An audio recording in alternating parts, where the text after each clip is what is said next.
Yay! Hello everyone and welcome to the Transatlantic Call-In Show, the show where you can call in and people and ask us any questions you like. Bring an argument, don't bring a compliment because that would be cringe. Bring an in you want and we'll tell you why you're an idiot. We'd love to talk to you. We also take advice questions, whatever you'd like, anything trans goes at all. Please call in. We currently have space on the lines, but that won't last. The lines always fill up. The number is below. You can call for free if you click on the link. Yay! This week you can talk to me, Katy Montgomerie, and also we in the studio of right there. Hello, hi. Jesse, would you like to introduce yourself for everyone who already knows who you are? No, I'm not going to introduce myself at all. I refuse. I refuse to. No, I am Jesse Gender. I'm Jesse Earl, also known as Jesse Gender on YouTube. And you may know me from the video essays that I do here where I talk about LGBTQ issues, trans issues, also pop and nerd culture stuff. And I'm also a huge Trekkie, and Star Trek is better than Star Wars. Though Star Wars Andor gave it a run for its money, I will say. Tonight I'm in a Star Destroyer, so that makes me the winner. Can you destroy stars from where you are? I don't think so. Oh, we have we have the Enterprise, so that's the sexy starship. So, well, as you can see, this has already got off to a good start. If you want to join in on the obvious superiority of Star Wars, you can hashtag Team Star Wars or hashtag Team Katy in the super chat. And we will read them at the end. You can also do other ones of other hashtag teams that, worthless teams. Like whatever. hashtag Team Star Trek, hashtag Star Trek is better, hashtag Team Jesse, hashtag Katy is wrong. I just a plethora, really. Well, hashtag Katy is wrong doesn't necessarily mean I'm wrong about this. It just means I'm potentially just morally generally wrong as a concept. So, yeah, But, just your existence. On saying you're obviously Jesse L and Jesse Gender, when I was typing, because now Twitter search is just broken, you have to type in people's full handles. So I typed in Jesse Gender and I was like, there's only one other person's handle I know that ends in gender, and it makes it feel like it's your surname, and that's Helen Joyce. So maybe you two are no. God, don't tell me that. Jesus. Wait, what would you prefer on the name tag? I can change it really doesn't matter, to be quite frank. I use either. Okay, dope. Silence, sis. Right. So we don't need you. Don't try to choose my name for me. Yeah, classic cis behavior. Absolutely unacceptable. Anyway, if you're new to the show, the first thing we do every week is we ask a question and we discuss the answer of last week's question. So last week, we asked you a question which I think Jesse is going to be the right person to have an opinion on. So we asked, are you playing the wizard game? And the answers we got are 25% of people said, no, I hate Harry Potter, best crew. And just as many people, nearly 24% said, no, I love Harry Potter, but I'm boycotting because of J.K. Rowling. That's quite interesting. Then we had 17% said, yes, I hate J.K. Rowling, but love Harry Potter. And then 3% said, yes, I hate Harry Potter, but I hate trans people even more. And then 31 did a right answer. Jesse, what's your take on this? I know you've recently done a high-quality video essay on this.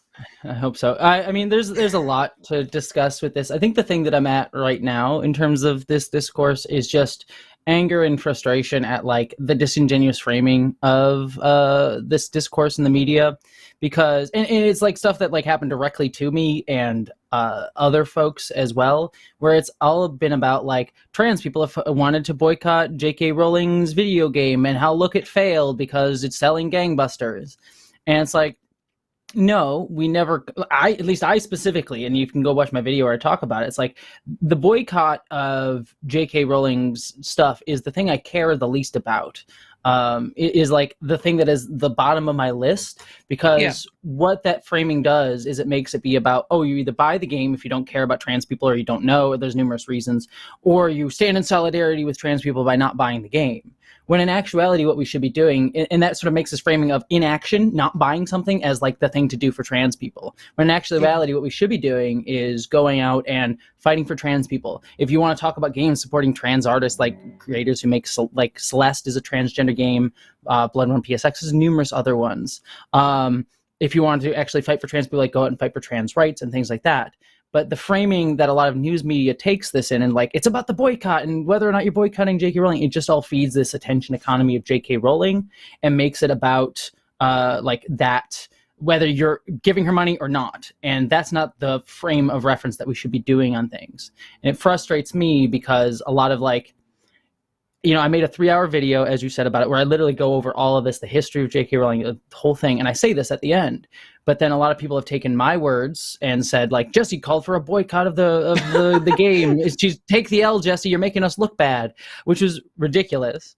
But it's also very angering because I see it echoed not only by mainstream, and like I gave interviews to Bloomberg, to Washington Post, to BuzzFeed, and I talked for half an hour about this exact thing, and they still only took the Jesse used to love Harry Potter, Jesse's being bullied by J.K. Rowling, Jesse's calling for a boycott of Harry Potter. I'm like, no, that's like the first sentence that I said, and then we went on to talk for half an hour, and they didn't use any of that. And so it's just this because it's people writing the articles. That's what they want it to be. They want everything to be a battle between trans people and someone else, and then they can just stand back. Yeah. Exactly. So that's frustrating, but it's more frustrating when I've seen people that I was hoping to be in community with kind of take that as well and disingenuously frame my arguments. Like the big news media, I expect that from. I expect it from these people. But I am hurt more when it's people that I expect better of, that I hope better of, fail to do that and misconstrue my words and parrot these things. And then the last point that I'll make too, because I'll talk forever about this because it's been my life for a while. Actually, I'll make two quick points. One is that there's this discourse around like Harry Potter has been like when people point out like you shouldn't play the Harry Potter game, people are like, oh, trans people are being bullies. They're bullying us into not playing the game. They're telling us we're bad people. It's like, no one's calling you a bad person. I don't care about your morality. I don't care about your sense of whether you're a good or bad person. I care about telling you how I feel about the action that you're doing. And that's not calling you a bad person. It's just saying don't say you're being an ally to us while you're doing this action. That's a different thing. It's a very different thing. There's a different thing between being a transphobe and not doing work of an ally in a moment. When people sort of like hear that, they say, oh, you're telling me I'm a bad person, and they want to they don't want to feel like they're a bad person, so they lash out at trans people who are the people making them feel bad in the moment, instead of actually sitting with their discomfort and realizing the reason they're feeling discomfort is not because trans people are telling them this, because they have to wrestle with understanding that they are causing harm in a systemic way that they didn't intend to, but are doing it, and instead lash out at trans people. And that's more telling to me, is when people react vitriolically to people just coming to them with how they are feeling about their actions instead of listening. That's more telling to me. And also, last point. Before you go on to your last point, on the bullying thing, yeah, totally agree with what you just said. But also, even the people who are bullying people for, like, if you just, like, some random kid and you're playing, it's your favorite game, and you post a screenshot and someone comes in and calls you the C word or something, that's obviously garbage. But yes, if you're like a big streamer and you've known about this fucking game for a year or more, however long they've been hyping it, you know this is going to be a drama, and you've made the decision, and then a load of trans people in your audience are like, oh, this is really garbage, or even saying, fuck you, I hate you. You know, even if they're saying something horrible, you are not being bullied, or if you are, it's so inconsequential to the actual thing at stake here, the things we're actually discussing. Like, you know, they're passing bills in the last couple of weeks banning healthcare for trans people and trying to take away our freedoms. They were having bills trying to ban drag and trying to ban people from wearing the wrong gender clothes. And you're whining that someone said that they don't like you because you're playing a game on the... Like, get a grip. My goodness. Anyway. Exactly. And on that exact point, even within a Harry Potter context, like, people are saying, oh, I'm being attacked, when they're just being called out for playing the game and not being actually bullied. You know, compared to, and I'll use myself, but I want to make clear that, like, my experience is, while I am like a big time YouTuber, but so, like, people send more to me, a lot of trans people are getting this right now, of the harassment and death threats that I and other trans people have gotten. I've gotten people sending me Avada Kedavra, sending me horrible, terrible, disgusting things, telling me non-person. It's a lot, and I won't go into it because I've emotionally dealt with it already. But it really sucks. And what's more important to me is not to make it about myself, but, like, other trans people are feeling this right now. I heard stories of, here in Seattle, there's like kids who are in a high school whistling the Harry Potter theme to signal to other trans kids and to signal to trans kids in their school to feel unsafe. And Harry Potter is intrinsically linked now with transphobia. Whether people wish to reel it or not, it is a tool that transphobes are using to spread their bigotry.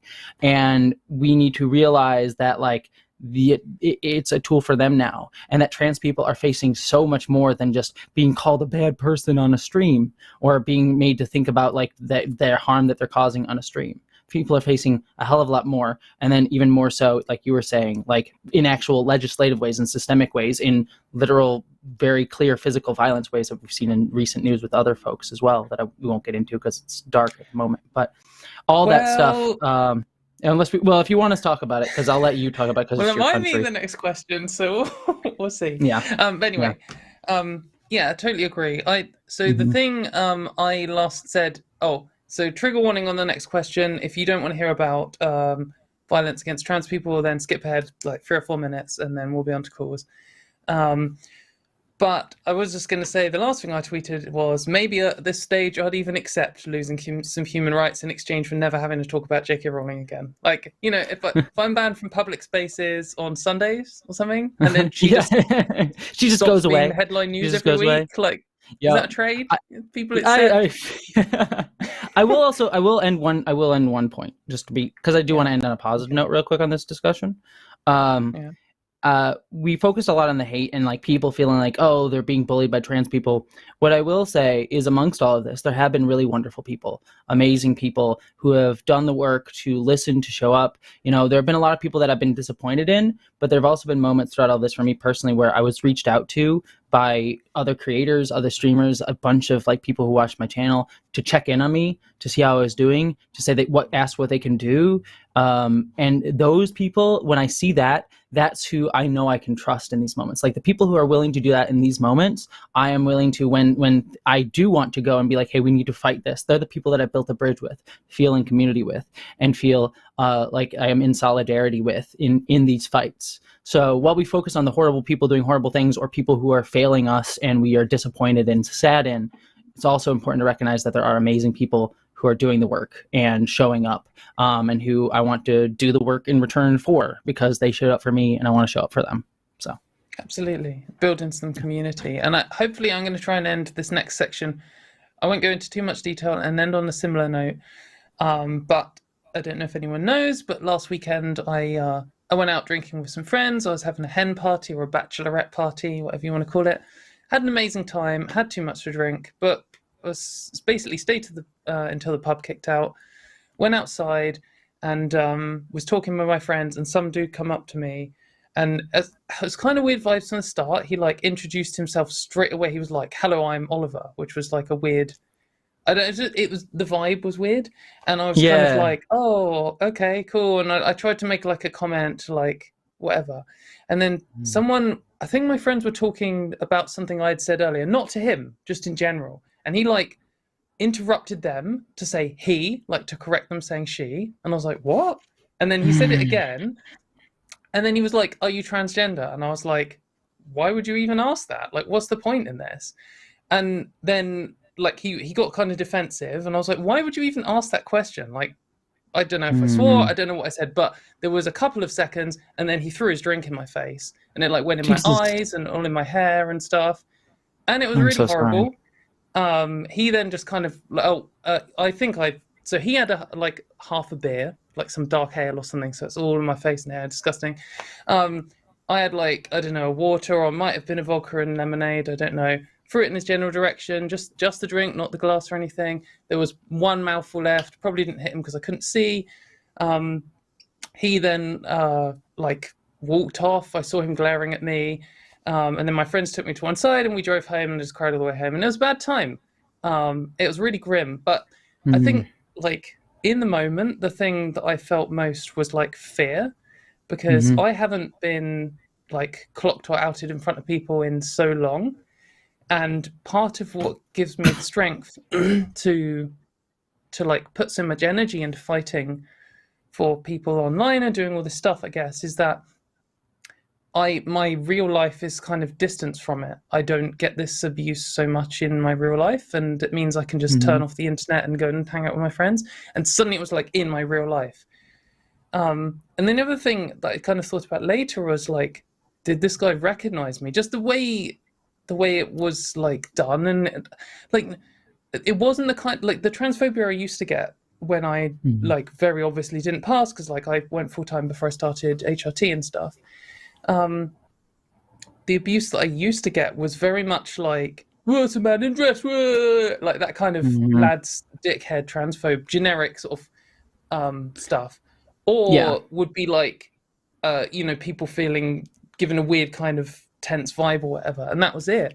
I've never had something like that where someone's like come in to correct someone else talking about me, and that felt really like ideological rather than. Anyway. The question it's important to recognize. And number one, again, one, thank you for sharing that, and two, I'm sorry you had to deal with that. That's horrible. It just speaks to the escalating rhetoric and state of trans issues and trans rights right now. That it is escalating, even on just like we see it on a systemic level with like legislations and like gender critical feminists being complete asshats and being loud about it and all of those things. But on an individual level, it is really scary as well. And we tend to think about these rhetorics of people being called groomers, in sort of abstract like ways as like it's the discourse going on right now. But those discourses inherently justify to the people who believe them and listen to them enacting violence and dehumanizing people right around them, leading to moments like that like happen for you because it is escalating in that way, and it just viewing us as people that don't deserve dignity and to be treated with respect. Yeah, absolutely. And like saying about the escalating violence, obviously in the UK there was another major incident this week. I'm not going to go into it loads. Maybe if there'll be a call about it, I don't know. I am going to go into it on my own show on Monday, and so I think that's when I'm going to deal with it because it's too much for now. And but yes, absolutely, it is kind of scary. But just to end on a positive note, and then we'll go on to calls, is just like you were saying on the last topic, I posted about this on Twitter, and it kind of went some level of viral. And I have had a lot of DMs. I had a lot of DMs, death threats, and I even got another dick pic threat, which is the first time I've had one of those in ages.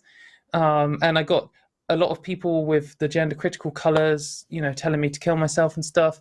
But I have got so many supportive DMs, probably more supportive DMs than I've ever got on Twitter in my life, which is nice. And it is good to see people, and it does make me feel it goes to show, and I was saying this the other, sorry, I cut you off, apologies. No, it's okay. Okay. I was just saying it is important to recognize that there are more people who are showing up to share kindness. Like something that we often think about is like these people who are spreading hate. They are a minority. They are like just a minority of people. They are loud and vitriolic and they shout. And that's why we give them all this attention, but they are a minority of people. And there are so many more people willing to be in community, willing to listen, willing to be empathetic, to care, to fight alongside trans people, and who I wish to fight alongside within their own fights, be it people who are dealing with anti-Semitism, racism as well, because these are all interlocking fights, not separate ones. This is not to downplay the harm that these very loud bigots are causing, because in many ways, sometimes the smaller they are, the more violent and vitriolic and damaging they can become, because they feel this sort of like, oh, we need to push back against this. So it's not, I don't want to downplay their harm or their violence or their damage, but they are a minority, and we are stronger when we do come together and recognize that we are in community with each other. Absolutely. But yeah, so thanks for letting me vent that one, everyone. We do have a question on it, which is, if you're assaulted in public, do you report it to the police, and do you feel safe reporting it to the police? So we've got yes always, yes if it was bad enough, no they won't help, no they'll make it worse, and your own comment. So please do vote on that if you would like to, or just stay away from it if you don't want it to have anything to do with this topic. That's totally fine. We're going to move on to calls, but just before we move on to calls, if you would like to send a super chat this episode, we did kind of already mention it, that'd be cool. You can also like and subscribe. Liking the video is cool, especially when Jesse's here, because then that means if Jesse gets the most likes, we never have to invite Arden back again, and that'd be amazing. Let's do it. Also, put in hashtag Team Star Trek because Star Trek is better, and it'll make me feel good, and it'll make Katie feel bad, and that's what we're all really here for. Exactly. That's really what I would like to feel more of this week. It's been a bad week. Yeah. Right. Let's see. Let's see who we've got here. So we maybe have a spicy caller, and why not? Let's finish the venting. So we're going to talk to Fabio in Florida, him, who wants to talk about words used for trans people. Fabio, go for it. Hello. Hey. Yeah. It's good to be talking with you. I called in a couple of weeks ago. I had a kind of heated discussion with one of the other hosts. Yeah. Thanks for talking with me, and thanks for talking with people in general. A lot of people don't like talking about any of this stuff, and I think it's important to, Yeah. Yeah. Definitely. Oh yeah. Sure. So I guess this time I just wanted to ask about like the word woman, for instance, because I know a lot of trans people they refer to themselves as woman, and I guess I was just wondering, like, is that a biological term? What do you mean by biological term? Like, what does that mean to you? I guess we're referring to like anatomy. So, but I mean, what anatomy is a woman? Like a finger. That's a part of your anatomy, right?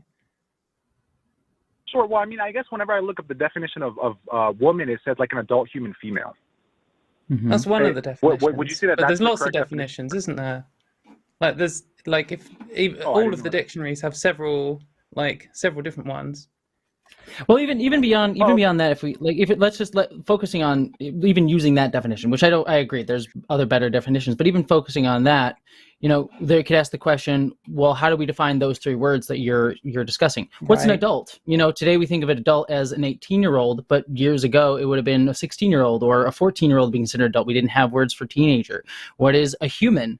I know that seems like a really simple question, but like there were literal philosophical discussions years ago about like trying to define a human in a certain way and trying to find like a specific way to define human. And people were saying like, well, it's something with fingernails, but then there was like the featherless chicken that didn't have that had fingernails. Like there's different ways to find that. Female as well, like a lot of people will essentialize female down like you have a vagina, you have a womb, those sort of things. But there are many cisgender women who aren't trans, who don't have wombs, who don't have, vaginas in the way we think about it, or intersex or things like that. Like there are different ways to think about and define those words. And so when we think about the word woman and how we define woman, it's a word that has a very nebulous meaning that we're trying to ascribe via cultural context to try to understand and to understand what a human being is. But human beings are much more than just a way a word can define us, if that makes any sense. Okay, yeah, no, it sounds like it's really complex. Like it's more complex and nuanced than I originally believed or thought. Mm-hmm. So I mean, I guess that was pretty much all. I guess so your answer is something like it's really complex and it's not necessarily about just anatomy or whatever. Yeah, I mean, I think that would be. Sorry. Yeah, no, I think that's a good summary. I think the first thing I want to say, Fabio, is absolute props to you for being oh, it's more complicated than I thought. That is the best possible answer. This channel is all about skepticism, and people come in with everyone has preconceptions about everything, and that's fine. Mm-hmm. And you are wrong about loads of stuff because I'm wrong about loads of stuff. Everyone is wrong about loads of stuff. And all you can do when you encounter something new is you can either double down on your preconceptions and not listen to anything new, or you can be oh, it's more complicated. Maybe you'll go away and you'll find out that me and Jesse are wrong about everything. You can call in and be actually, it's really easy to define what a human is. Or maybe you won't. But the important thing is to be oh, you know what? It is more complicated than I thought. And I think, so first of all, I'd like to congratulate you and thank you for that. But I think that is, Jesse's summary is true. I do think that the word woman does, with any words, they don't have strict definitions where we say, for example, a shape in mathematics and geometry, a square has to have 4 corners. It has to have 4 edges. That's the rules for a square.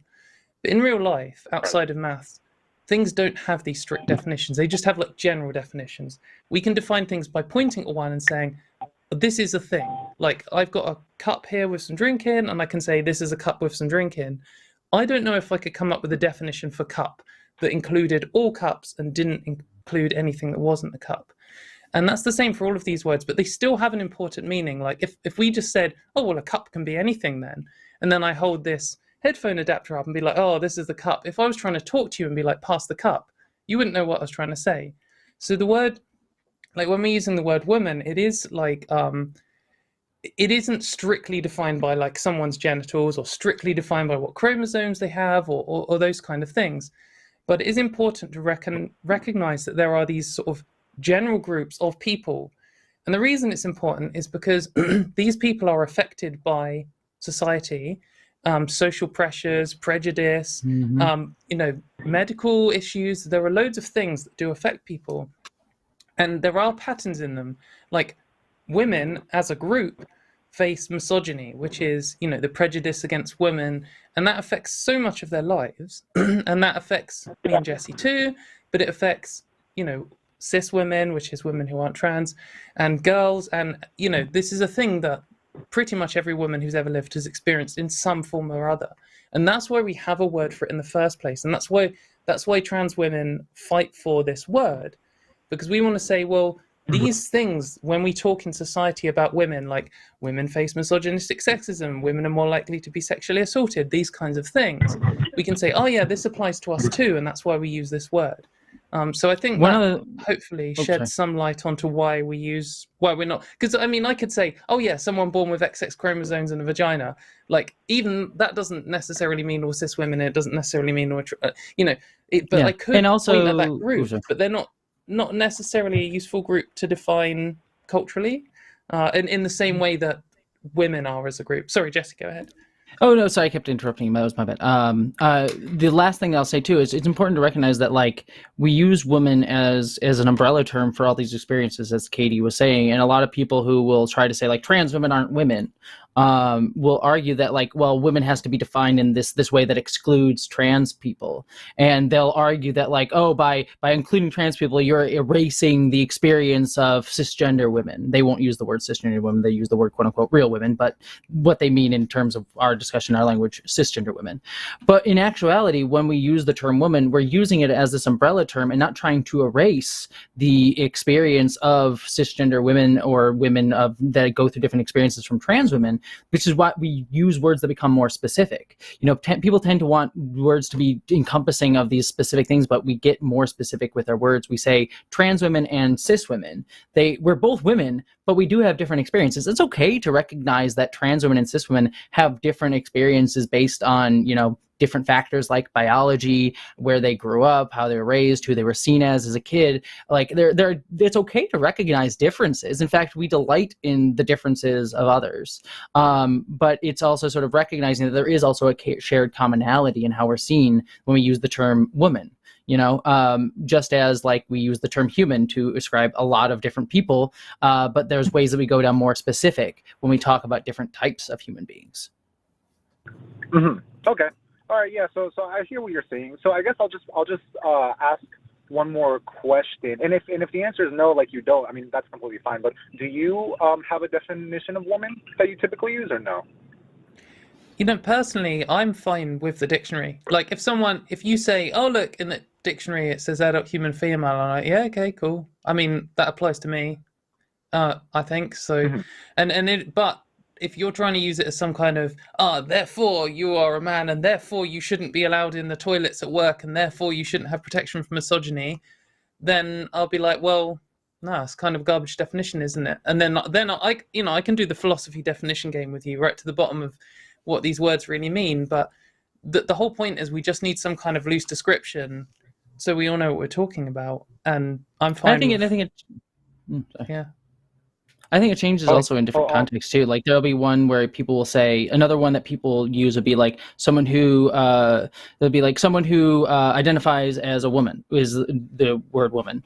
It's like a definition for woman, which like can work. It can apply in certain situations for a lot of women. But then we also are talking about how people are seen and perceived in certain situations, where we can talk about how when someone is perceived as a woman when maybe they aren't, maybe they're a trans man, maybe they're non-binary.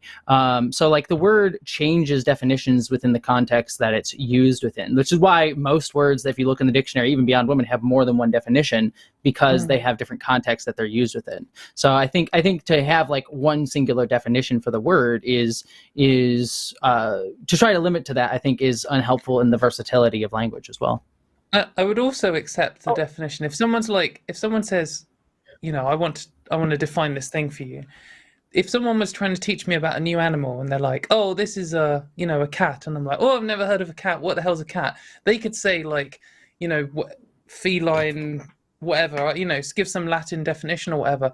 That's not going to mean anything to me. But if they just point at like 15 different cats, they're like, that one's a cat, that one's a cat, that one's not a cat, that one's not a cat. I'll be like, oh, now I know what a cat is. And if someone's like, well, what's a woman? You'd be like, well, my mum's one, I'm one, like lots of my friends are one. Do you get the gist? Like that's also a fine, I think, way of defining it. Sure. I get the gist. So, if I'm understanding correctly, I guess you just don't like it sounds like you don't really like the fact that definitions can exclude some people, and that would be bad. Well, it depends what reason you're trying to exclude people. I think this is what it comes down to is like if you like this is something that me and Arden say a lot is if you decide in your worldview, in your religion, in your belief system, whatever it is, that I have a man's soul or I am a man or whatever, if that's what you believe, and that's actually, you just go off and you go and live in Florida or whatever, it doesn't affect me. I don't care. But I do care if then you start campaigning to ban me from the toilets at work, or you want me to no longer have the legal protections that other women in this country have, or you want to take away my healthcare for some reason, or all these things that often come with this. Right. So it depends why you're excluding people. And often, the reason why we have this debate, like, the Matt Walsh documentary, maybe you've heard of it, where he's like, what is a woman? Like, he doesn't care. That's not important. He's not philosophically searching for this. He's not asking biologists. He doesn't really care. All he wants to do is come up with an excuse to justify taking away our human rights. And in that sense, I don't care what he believes in terms of philosophy and biology and stuff. I just care that he believes that I shouldn't have the same human rights as everyone else, and that's what I need to push back on him about. So that's the exclusion I care about, not really the definition so much. I am a woman, but like whatever, And I'm like, we're fine with words excluding people. Like, women does not include men, and there are many men that I'm happy with excluding from the word woman. But I'm a woman, and I'm included in what that word is. Like, it's okay for words to exclude people. Not all words need to include everybody. But again, I think it does come down to, again, what's your intention in terms of how you're defining, as Katy said. Like, is your intention to exclude trans people? Well, then that's not really having an earnest desire to explore the question. Yeah. Okay. But anyway, sure. Fabio. Sorry. Do you have one last thing to say, and then I'll let you go because we need to move on? Yeah, for sure. Yeah, just one last thing. So, would you say that, in your opinion, like the average person who I guess is having like. Oh no! I'm so sorry, Fabio. Poppy just clicked on the return to call. Hang on one sec, Poppy. Oh no. Hang on. Fabio, you're back. Sorry, start again. My cat just clicked on the return you to caller. Sure, for sure. Yeah, just real quick, one last thing. Would you say that the average person having a lot of issues with like I guess like the language, like pronouns and stuff like that, do you think that they have like malicious intention, or do you think they're really just confused because it seems to like be this new change that's happening? In my experience, go on, Jesse. Okay. Oh, I think the answer would just be some do and some don't. Like, they're like, most of the time when I see people who are, again, coming in with good faith and wishing to try to have an open heart, it will be like, yeah, I'm confused about pronouns. I don't really understand why it's important. And generally, trans people who are expressing ourselves will have a conversation about that. But like, I like to just be seen this way. It shows me that you see me. It lets me feel understood. It lets me feel, seen and loved. For example, a lot of friends in my family, when I came out, they accidentally use the wrong pronouns for me literally all the time. And it's okay for them. Like I understood during that time, as they got better about it, learned about it, like it wasn't going to be an instant switch in their head one day that they were instantly start going to use the right pronouns for me every day. Some people can do it faster than others, and that's great, and I appreciate that.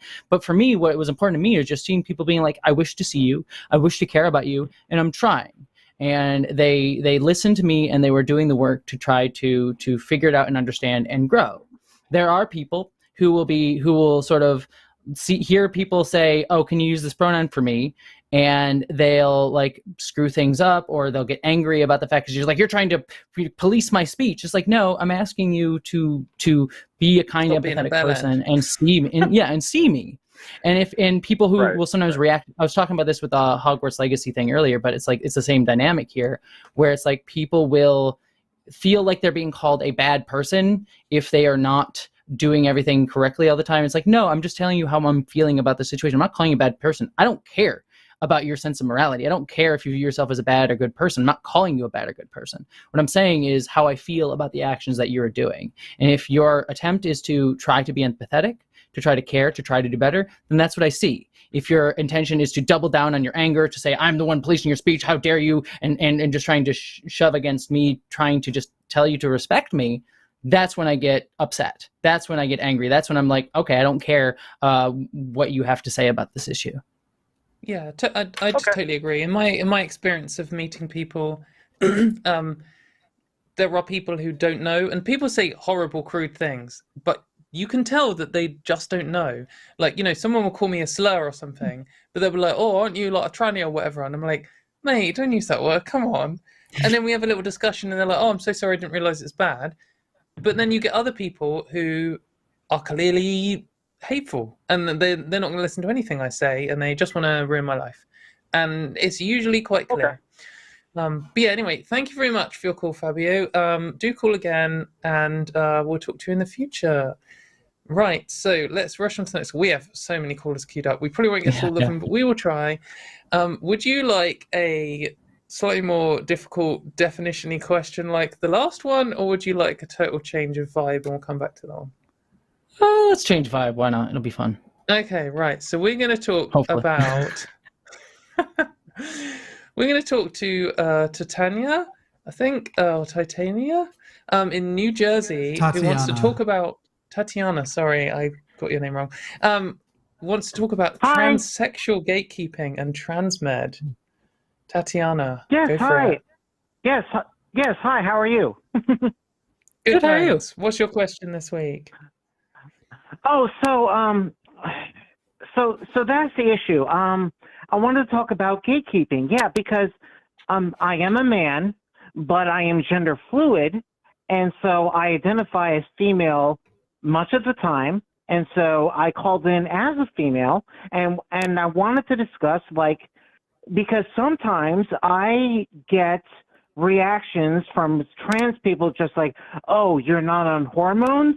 Oh, you're not, like this or that. And they're just like, oh, so you're not really trans. And I'm just like, what are your thoughts about that, if I may ask? I mean, for me, and in a weird way, actually, this feels like very similar to what we were actually just talking about with definitions. People wish to define people wish to define a trans experience as this one thing. They're like, to be trans, to actually be trans, you need to be on hormones. You need to get these surgeries. You need to. But that is just creating a checklist based off of quite often their own experience of being trans, where people will say, like, this is my experience of being trans. You have to match it or you're not valid. Trying to sort of press their experience onto other people. When in actuality, trans is a very open experience that people experience in many different ways. Your experience as a gender fluid trans person who does not wish to have any hormones, or as you said, hormones, maybe you don't want surgeries either. Your experience is your own experience of being trans, and it is just as valid a experience of being trans as any other. Because what being trans, all trans means, if we're going to use the definition, the dictionary definition, is just not identifying with the gender that you were assigned at birth, which is typically based on your genitals. So, yes. So I think that often the reason people say this is some kind of defense mechanism. And that is absolutely not justifying it. I'm very heavily judging these people. But what it really reminds me of is I am a metalhead. I like heavy metal music. And when I grew up listening to that, I was insecure about it. I was insecure about appearing cool enough to other metalheads. I was insecure that other people were judging me for it. And I was insecure about just it in general. And that meant that I was really elitist about it. And I was like, oh, if you listen to these bands, you're not a real metalhead. And if you don't know this band, you're not a real metal. And that is so common amongst teenage metalheads. Like pretty much every 16-year-old like Metallica fan or whatever goes through that same like thing. And now this exact same feeling, I feel this communicated from trans people who make these like, you're not a real trans person, is because of a few reasons. One is they themselves are insecure about it and they want to seem cool to the people they think are cool, and they want to look good to the people they want to look good to and stuff. But when you're a metalhead, you're not really under much pressure other than your own finding your place in the world. And I think trans people obviously do experience that too. But we are also under such an intense political and social pressure at the moment. And lots of people see themselves as, you know, I deserve rights. Of course, I should have rights. Like, not many people see themselves as like undeserving of being able to live a life. And then they see all this hatred at trans people, and they like, oh, well, it must be other types of trans people, or people who aren't really trans, or like posers, fakers, losers, you know, all of these kinds of things. And so they're like, oh, well, what I'm going to do is I'm going to draw this little box around myself. Anyone like me, well, they're the real trans, and they're the ones who don't deserve the hate. And everyone else, oh yeah, you know, free to hate them. And it lets them deflect the like abuse, the oppression, the pressure and stuff that they're feeling from themselves onto this other group of people. And like, you see this with every single oppressed minority, you know, like a very classic example is I'm not like the other girls, women who will, you know, push misogyny onto other women in order to try and escape it. And I just think that's kind of what's happening here. It's a mix of insecurity in their own identity and then a reaction to the prejudice. Because the bottom line is, does it affect me if you're a trans person or not? No. Like, it doesn't actually matter to me. If you experience transphobia ever in your life, which, you know, maybe you have, I imagine you do, then it matters to me because I am trying to end transphobia and I'm campaigning against it as a feminist. And if you don't, then good for you. Like, okay, I'm not fighting for you today. But whether you consider yourself for that or not, like, I just don't think it affects me. And some people just feel very affected by it. And one other thing too to mention with it, sorry.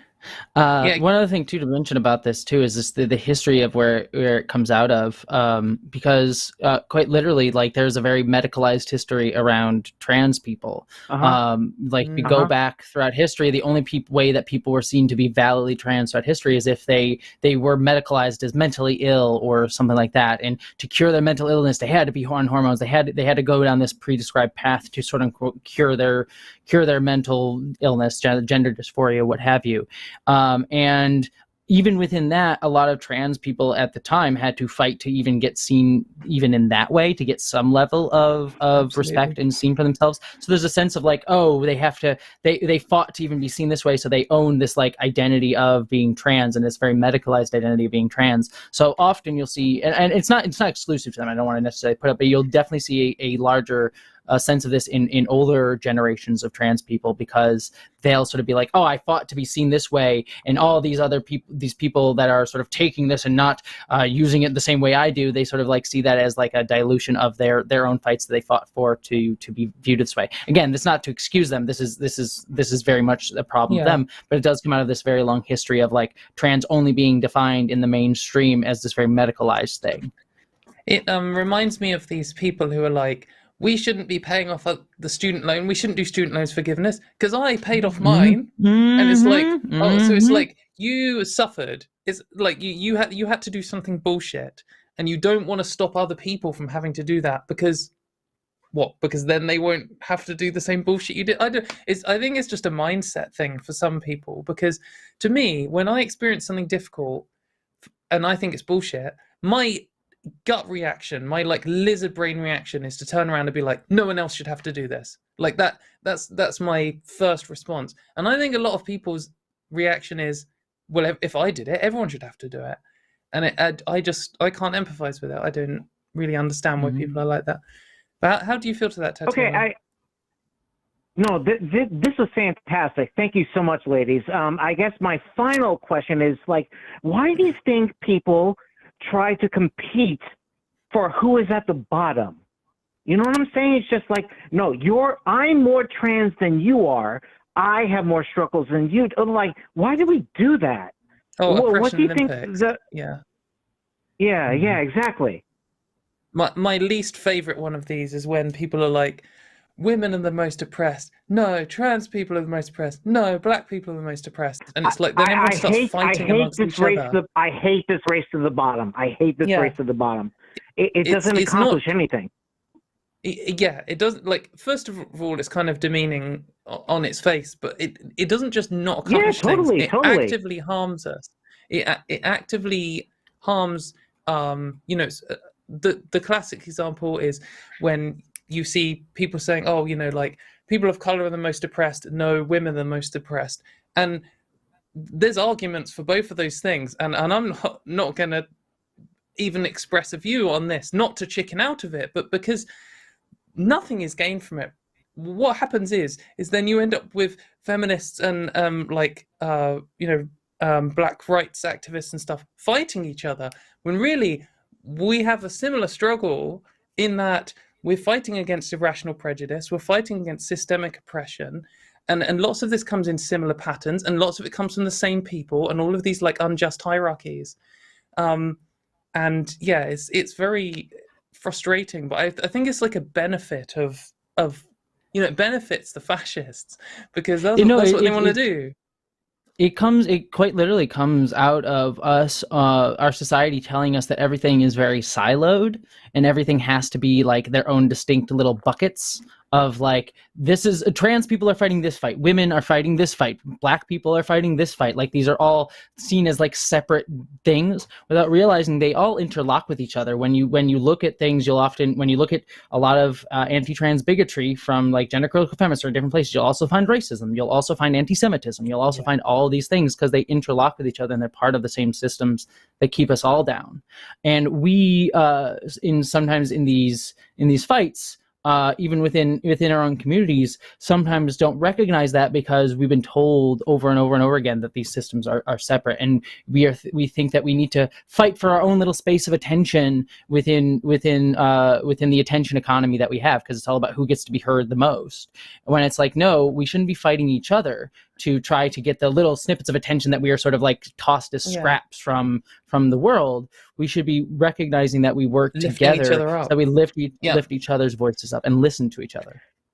And I think it's not just absorbing it from society. I think it's also an active strategy of the people who want to oppress us. Like, you can see this from the gender critical movement. Like, their entire strategy is saying, well, they're fighting for trans rights, but we're fighting for women's rights and gay rights, and they are in total conflict, and these things can't exist at the same time, so pick one of them. And like, they don't give a flying fuck about women's rights or gay rights.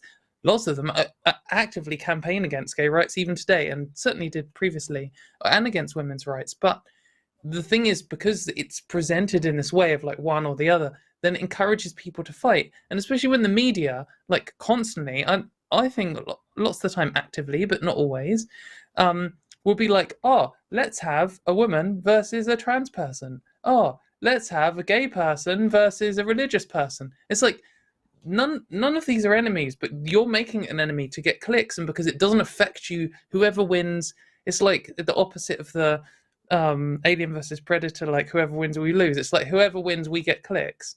Like, it doesn't matter to us. It's total garbage. But what do you think, Tatiana?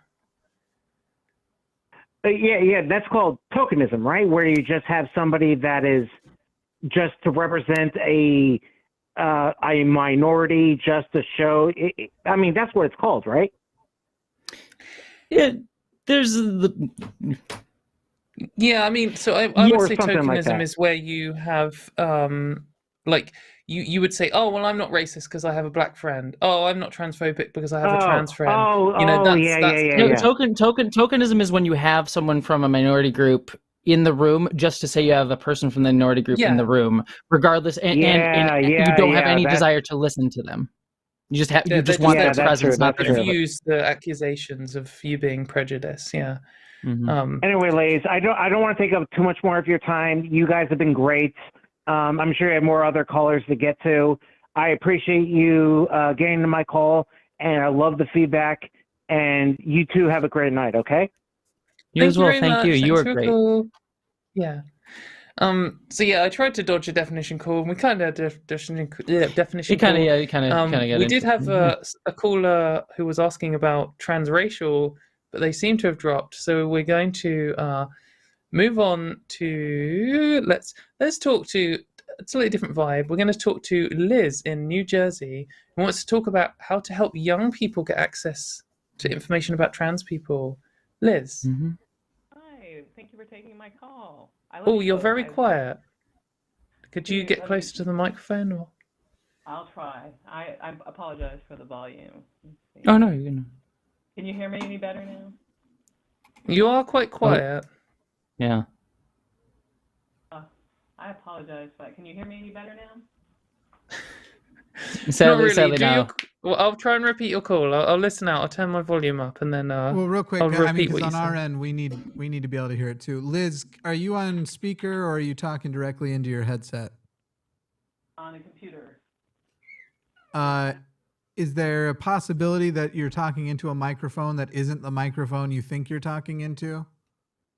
I'm on my iMac microphone. It's like talking to a whisper. I genuinely don't know what you just said. It's very difficult.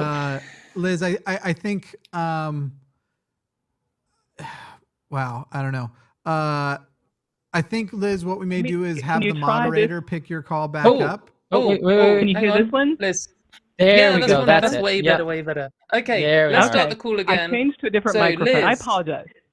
Amazing. Liz from New Jersey, you want to talk about how to get information to young people about trans issues. How are you? Can you give us your question? Yeah, thank you. And by the way, Star Trek is better. I just wanted to Hell say that. Yes. Hell yes. All right, I love you already. Well, what I wanted to talk about is how to help young people get information, because I feel like the discussion we are having about people getting gender information is based around parental rights versus rights of young people to access information. And of course, parents have rights, and I think that's indisputable. But it seems like young people need to have access to good, proper information and be able to explore. And this is just one topic. There are lots of topics that I feel like this. But since this is a call-in show about gender, and I'm coming at this as also like a bisexual woman that found out much later in life, like, oh, that's what I've been my whole life, and I did not have access to information. So I feel like a big concern for young people today, where we have this information, we know this stuff, but can we get that information to people? And I wanted to get your view of balancing, again, parental versus children's rights to know things and find good information, basically. So I think I'm a bit of an extremist on this. I think the concept of parents' rights to deny kids information about sex education is just garbage. I don't think they have any right to do that at all.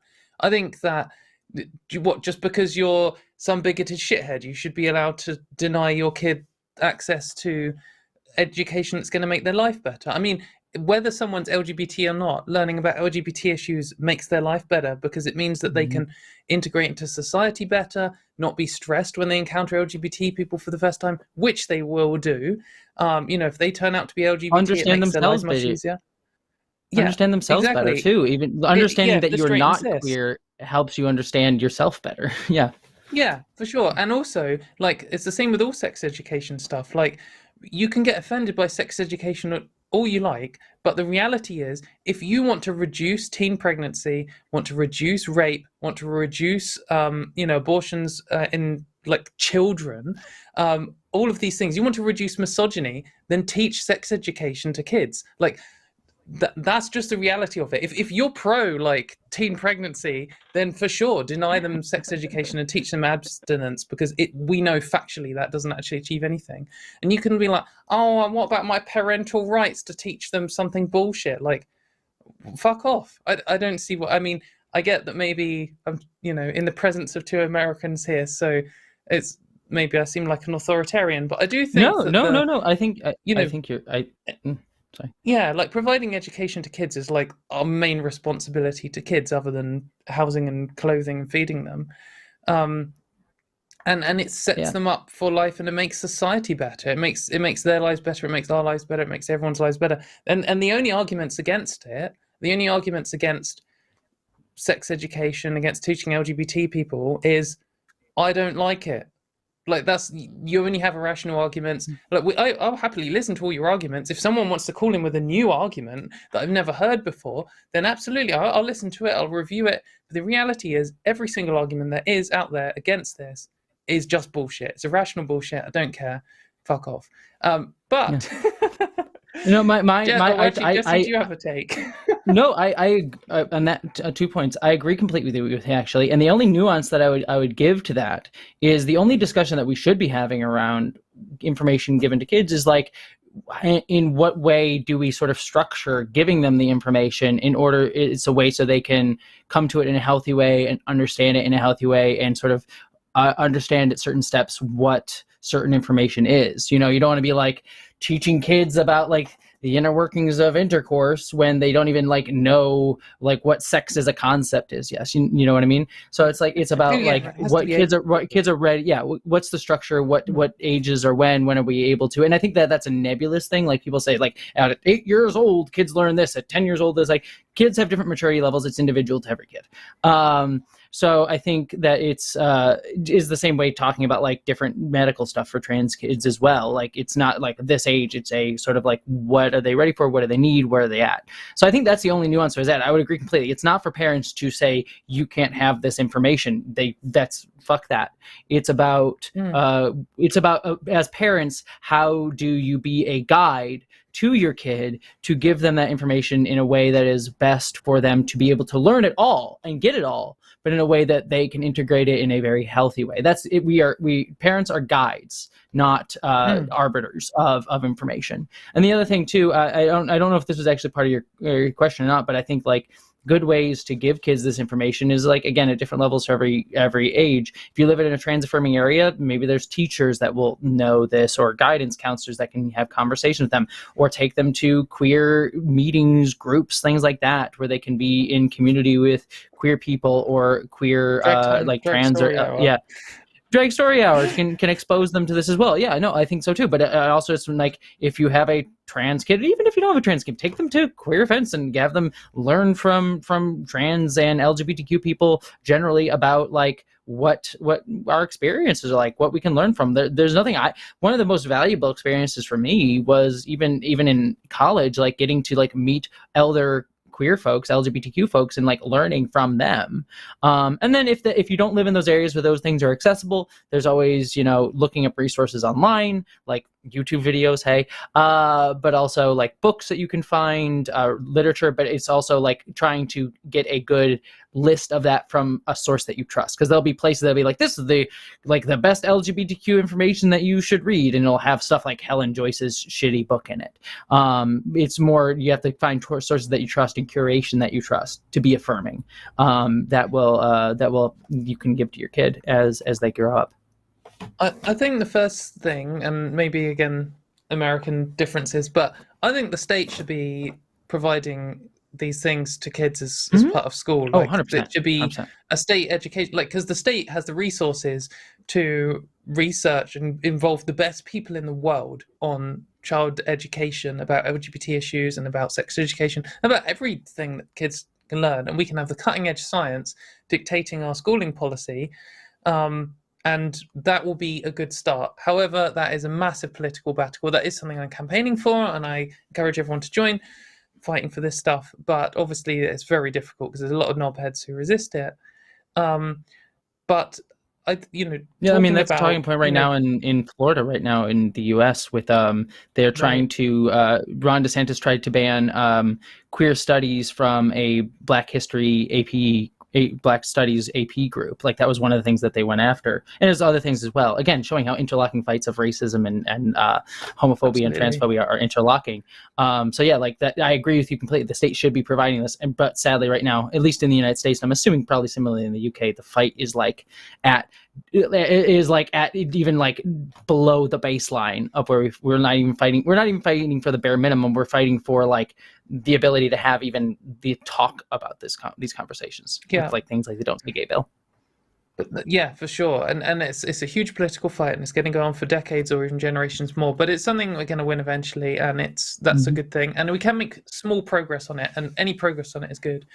But like saying about being exposed to other LGBT people, like I grew up when so we had our version of Don't Say Gay passed in 1989, the year I was born. It was called Section 28, and it banned talking about LGBT people at schools, and it was there for my entire schooling life.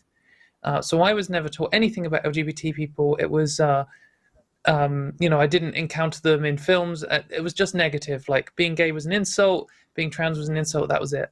But what broke that for me was encountering, like, I first sort of wised up to homophobia and sexuality, and that was just seeing like gay people in a film, not like some sex thing, but just like a normal film where this was like a character who was gay, and I was like, they're a normal person, and that just like destroyed all this homophobia for me, and it allowed me to then do research and understand and listen to things, and that's when we started having the internet, and I was able to like learn about these things.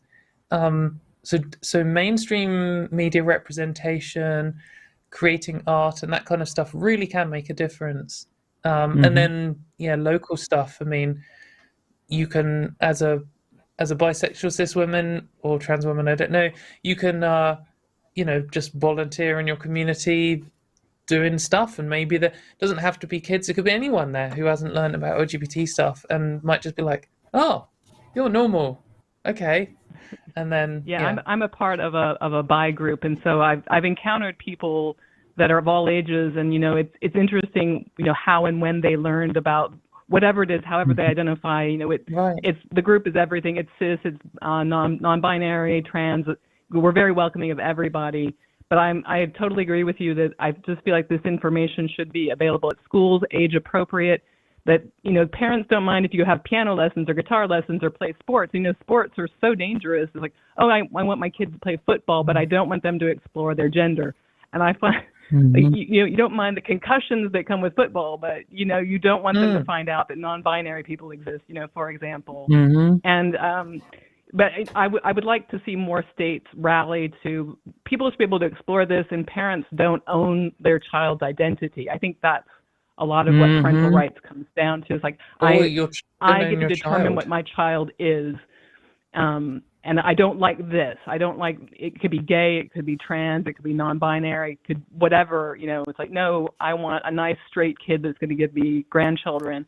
And it's like, that's not your right as a parent to decide that. And so I would like to see this conversation shift more towards what should a youth have access to at what age, and that they have this information. I just think it's important for people. 100% totally agree. Yeah. Thanks, Liz. That was a really good well, thank you so much for taking my call, and go Star Trek. Hell yes. See, actually, before you do go, Liz, we've been saying about, you don't get to own your kid's identity. This is a question to both of you. What happens if you have a kid and your kid is like, fuck Star Trek? Oh, well, I'll disown them immediately. They're not my kid. Look, that is my one parental right. I will force Star Trek upon my kid, okay? You can't tell me any differently, damn it. That's right. I would say, okay, we'll trade off. I will watch something that I actually don't like if you watch Star Trek with me. But that's conversion therapy. You're trying to force it on them. Trying to force Star Trek on your kids. Both of you to be in jail. Thank you so much for taking my call. Thanks a lot, Liz. Thank you. So we have a couple more calls that we can get to. Hopefully try and get them in. But I'd just like to point out that this show is obviously the best show on the internet, full stop. Agreed. But also it's one show of many on this channel, and it obviously the best. But there are loads of amazing shows on this channel.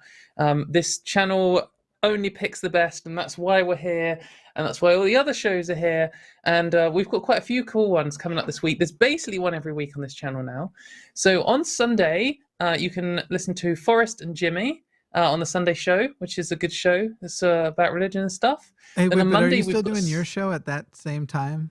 Because somebody Me? tagged me on Twitter and was like, "Can you please move the Sunday show? That's when Katie's doing Turf Wars." And I was like, "No, I can't move it. I got appearances at 5 and 7 after it." I'm not on Sundays. I'm not on Sundays. I'm on Mondays. Oh, you need to fix it. You've got it currently set for Sunday. I even went and looked on your channel. It's currently set for Sunday on the 19th. Okay, right, I'll fix that in a second. Oh no. But also, on Monday, which won't be clashing with me because it'll be much later, I hope, is Skeptalk with John Gleason. And then on Tuesday, Jimmy is back. We cannot get enough of Jimmy. And Lloyd Evans on Hostility, which will be a good show. And then on Wednesday, the hang up with Matt, but not with Matt, but with pseudo Matt, who is again Jimmy, who will be with a special guest. I'd like the pseudo Matt stuff. I know I shaved my head to look like him for a bet, but this whole me being mini Matt needs to end. We are distinctly different people, and I have a much higher pitch voice when I scream at callers. Did you see the little 3-second clip I posted on Twitter of me screaming, "That's the fucking point"? No. Oh wait, No. I'm just gonna. Anyway. I'm just gonna. Not everything's about you. This is why I don't follow you on Twitter, Jimmy. Right, let's move on. Let's fit some more callers in because I wanna do some of these. We might be able to get to all of them. So let's talk to Jeremy in California, who wants to talk about the label queer and how people fit into it. Jeremy, are you there? We can't hear you if you're talking. Are you on mute? I don't show that you've connected. Oh, now I do. It says connected on mine. Jeremy? Okay, Jeremy, I'm going to put you back in the queue. If you're listening, sort your audio out. We'll come to you next. We're going to talk to Fiona in California, who wants to know, again, about education, but wants to talk about science and its role in it. Fiona. Yeah, hey. Also, just a bit of an update. This is the same Fiona. I don't know if you remember me that talked to you and Dr. Ben, Fiona, or Katie. Okay. Hi, just Fiona. wanted to give you a bit of an uptate. Doing Go a for little it. bit better. Please do. Dealing with my imposter syndrome a little bit better. Good. I did a bit of a setback because I wanted to get laser hair removal, but I've got really bad dermatitis, so I don't know if I'll be able to. So I'll no, figure mate. something out with that. But Wish you the best either luck. way, yeah. So, but just wanted to kind of give you a heads up that I'm in a much better headspace, and a lot of it is because of the advice that I got from you and Dr. Ben. Oh, amazing. So- I'm really glad that we could help.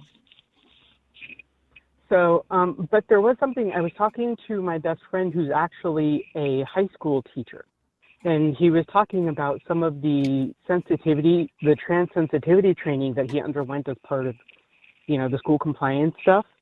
And he was saying that a lot of it was really focused on the idea that if a student comes out as trans, we should just respect their pronouns and their decision, full stop. There's no discussion to be had about that, because we should respect the person as who they are. And he raised a valid criticism to me, which was, why aren't we trying to educate both students and teachers about the biology behind that? Because I think that having that framework would do a lot more to get people to kind of be open to the discussion, as opposed to just trying to brute force the idea that people should just think this way. Yeah, so I do think there is value in like pointing out the science for these things. Obviously, like, this is a skeptic channel, and I think that science is like the best way we have to creating a worldview. Like, see, it's the best way we have of finding out about the world and understanding it. And really, ideally, it should be enough to convince anyone. If you're like, hey, look, I don't know these experiments and I can make a prediction, and look, here you go, my prediction's right every single time, or 99% of the time, therefore now you should believe me on my claim. And like, I'm sure we can find exceptions, and, you know, science is constantly improving, etc. But I do think really that's the best way anyone should learn anything. However, this is where the kind of the like philosophy and skepticism clashes up against activism and the reality of how stupid humans are. The reality is that a lot of people just are not convinced by science, and that is just a fact, and you can judge them for it all you like, but it's not going to change their mind whether you judge them or not. And if we want to convince the most number of people, then we have to try lots of different things. And I do think that teaching the science of it and just coming up with the numbers is important, because like, part of the argument against trans people is all of this garbage studies and bogus science and made up statistics, and it does carry some weight and it does confuse people, and there are, you know, the anti-trans people constantly will say, oh, well, it's okay if we ban trans healthcare because 80% of trans people grow out of it anyway. And it's an excuse they can say, and pointing out that is false is important. And, you know, I feel like very reactive when I'm arguing against these people. I'm like, no, you're wrong, that isn't true. No, you're wrong, that isn't true. But a much better way of doing it would be getting in there first and teaching people the actual facts straight away, because then they would have already heard them. When it comes to people saying, oh, you know, all trans people are groomers or whatever, you can say, well, actually, statistically, that's a load of bullshit, because I heard that already at school. So I do think it's important, but I don't think we can rely on it. I think that sometimes people are like, oh, well, all we need to do is teach people the science and they want to stop being confused. And I spent a lot of my life doing that, and it works sometimes. But I think it needs a sustained assault with lots of different approaches in order to get things to work. What do you think? I just wanted to make. Go on, please. I don't want to interrupt. Oh, please. No, please. If you had additional information. I was just going to say, I think this also ties into the previous caller who was talking about parental rights when it comes to teaching children. And I am of the same opinion that Katie is, where parents shouldn't have any rights when it comes to that. Mm-hmm. The people who should be making the determinations about what children are ready to learn are the people who've gotten expertise and learned the best way to interact with children in that manner. Parents don't own their children, and they don't own the person the child is going to become. So I don't understand why a parent should be able to direct what a child learns. And I think Katie's right. Teaching children about the science early on is, I think, the way to go. I definitely agree. I think we should expose kids to as much knowledge as they can. In a way, again, we act as guides on people's journeys towards learning information. But I think, you know, when it comes to biology, it's a very, very complicated topic that people try to simplify. Is like, oh, you have XX and XY chromosomes, and that determines if you're male or female, and if you're boy or girl, and that's a very simplified understanding of biology. I mean, it's much more than just XX and XY chromosomes determining which biological features that you have. And also, we as a society assign different features that anyone can have to idea of being a boy or girl. Like, for example, having broad shoulders or being tall is a sign of being more masculine, but cisgender women can also be that way as well. So it's kind of this like interesting flux of like biology mixing with society and how we as a society view and try to put people into buckets. So I think just trying to focus just on biology as like, oh, we're going to explain the biology behind this, I think misses a larger context and conversation that we have to have when it comes to understanding how we gender people in society,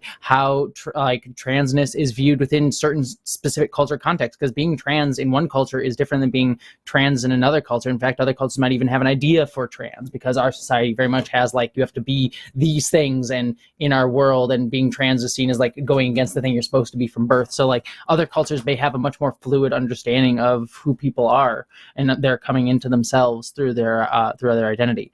So I think like all of that stuff is to say is like, we should be teaching biology 100%. I think that is an important part of teaching kids. And yeah, I definitely think in biology classes, we should be talking about, how, sex and sex-based characteristics and biological characteristics and all these things sort of influence, a person's makeup and biology, and then how that interacts with, our society today. But I think the most important thing to do in the moment, the easiest thing to do in the moment, is making sure a person feels respected and seen at the moment that they wish to be. So yeah, we should be teaching all these things, but you're not going to be able to sit down and have a master class on all of these things with every single person every time a trans kid wants to be just basically respected for who they are and to be seen for who they are, especially when we live in a society that so vilifies trans people generally and trans kids specifically. So I think it's important to be like, no, when a trans kid comes out as trans, respect them instantaneously, respect them for who they are, so that they feel affirmed, they feel like they are loved and cared for and seen, and also allow them the space to explore themselves, allow them the space to be like, because we were talking about this earlier, kids especially like to have like little borders on definitions of who they are. It's like, I'm this thing, so they can like try to define themselves and try to exclude other people from it because they're kind of insecure because they're trying to figure it out. And so enabling kids a space to say, you're loved, you are valid, we affirm you, but allow you to explore your identity. Because like for me, when I came out as trans, I thought I had to be super hyper feminine to validate that I'm a girl. I had to be like super wear all the prettiest pink dresses and stuff. It's like I had to validate myself that way because I was insecure in my identity as a woman because I didn't know who I was because I hadn't had a chance to explore it. But since then, I've become less like feminine, like femme appearing, because that's just who I am, even though I am still a woman. So I think like giving that space for kids to be able to explore themselves, explore their identity, and feel loved and affirmed and cared for within that ability to explore is super important, especially in a culture that does not allow kids that often, and when kids are being actively vilified. And that should come along with teaching biology, teaching science, and how it interacts with our society today. But I think that is ultimately not the most pertinent or needed thing to do in the moment. Okay. I mean, yeah, that makes a lot of sense. I mean, and in general, when it comes to, I guess, talking to people about trans rights, I guess one of the things that I've found difficult to do when talking to people about that biology is that it's really complex. And I've done a lot of work in trying to distill it down into a more bite-sized component so that people don't zone out about it. I studied biology and biogenetics in undergrad, graduated with a degree in genetics. And so but it's like my biggest pet peeve is listening to people say that, well, gender is binary, man and woman. And I usually fire back with, it's not binary, it's bimodal. There's a difference. Yes, mate, that's what I always say. And then most of those people look at me like I've never even heard that word, and then I have to explain to them what bimodal is. Yeah, and then you got to try and explain n-dimensional. Yeah, I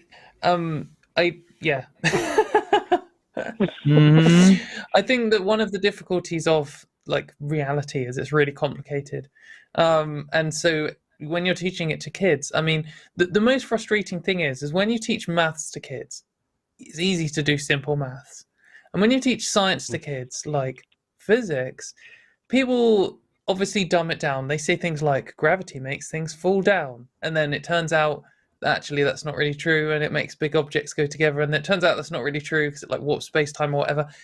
It just keeps getting more and more complicated. But when someone learns something dumb, in physics, and then they get told by some expert, oh, actually, that isn't how it works. Electrons don't move in straight lines. They go all over the shop. People are just like, oh, well, it's an expert in physics. What do I know? And I get that with engineering. If someone tries to talk about how they think computers work, and I'm like, no, I'm an expert. Like, you're wrong. Then they'll just be like, oh, okay. But then when it's biology or philosophy or feminism, or for some reason anything in those kind of domains, everyone gets all offended. And like, they're like, well, when I was at primary school, they told me there was just men and women and it was just willy or vagina. And like, yeah, but in primary school, they told you that gravity makes things fall down and like light always travels in straight lines. Why do you think that what you taught in primary school for biology was like the innate truth of the universe, whereas every other single thing you were taught was some kind of dumbed down simple thing? I don't know what social force that is, but it makes it very difficult, because when you teach people simplified models as a kid, which you need to do, then it's hard to explain to them that it was actually technically wrong what you taught them. I don't know. It's difficult. That's why we need the state to invest in learning how to teach people things so they can learn more in the future. But I mean, would this kind of more targeted and detailed education still have a place in sensitivity training for teachers? Because even if the first thing you're going to tell a teacher is to make sure that you respect the child when they come out, having the context for that would also be important. I think the best thing to do in those. Sorry, you go on. I was just saying, I think the best thing to do when you do sensitivity training is to teach, teachers or parents or whoever the sensitivity training is for, is to teach them like the way to care for the kid or kids in the first and foremost, like how to care for them and make them feel affirmed.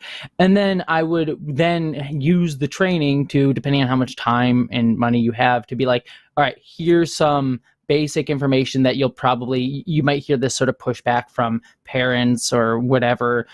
Here's the way to sort of understand those. So like one thing is like, you'll probably hear like, well, there's biology, it's XX and XY chromosomes. Like, well, you can respond with it's bimodal, and here's what that is, and sort of give them like the quick answers to it. Because with sensitivity training, the goal of those things is not to like, again, give a master's class on something. It's to try to be there to advocate and fight for the kid in the moment. That's what it's there for. And so that's what you should be providing the tool set for, is to deal with those moments to make sure the kid feels safe and affirmed. Now, in those sensitivity trainings, you have more time. Sure, go into those deeper things, or more realistically, provide them resources to then go and do the research themselves. Like say, here, if you want to learn more, here's some books to read. If you want to learn more, here's a class you can take. Like provide extra avenues for resources to do so. But when it comes to sensitivity training specifically, the goal of that should always be to make sure we are working to protect kid or kids in question. And that should always be foremost in what those trainings are trying to do. For sure. I do think like kind of one of the things that inspired me to start this show was some people need to ask why. Like some people you can just be like, oh, don't do this because it's bad. And people are like, oh, okay, cool.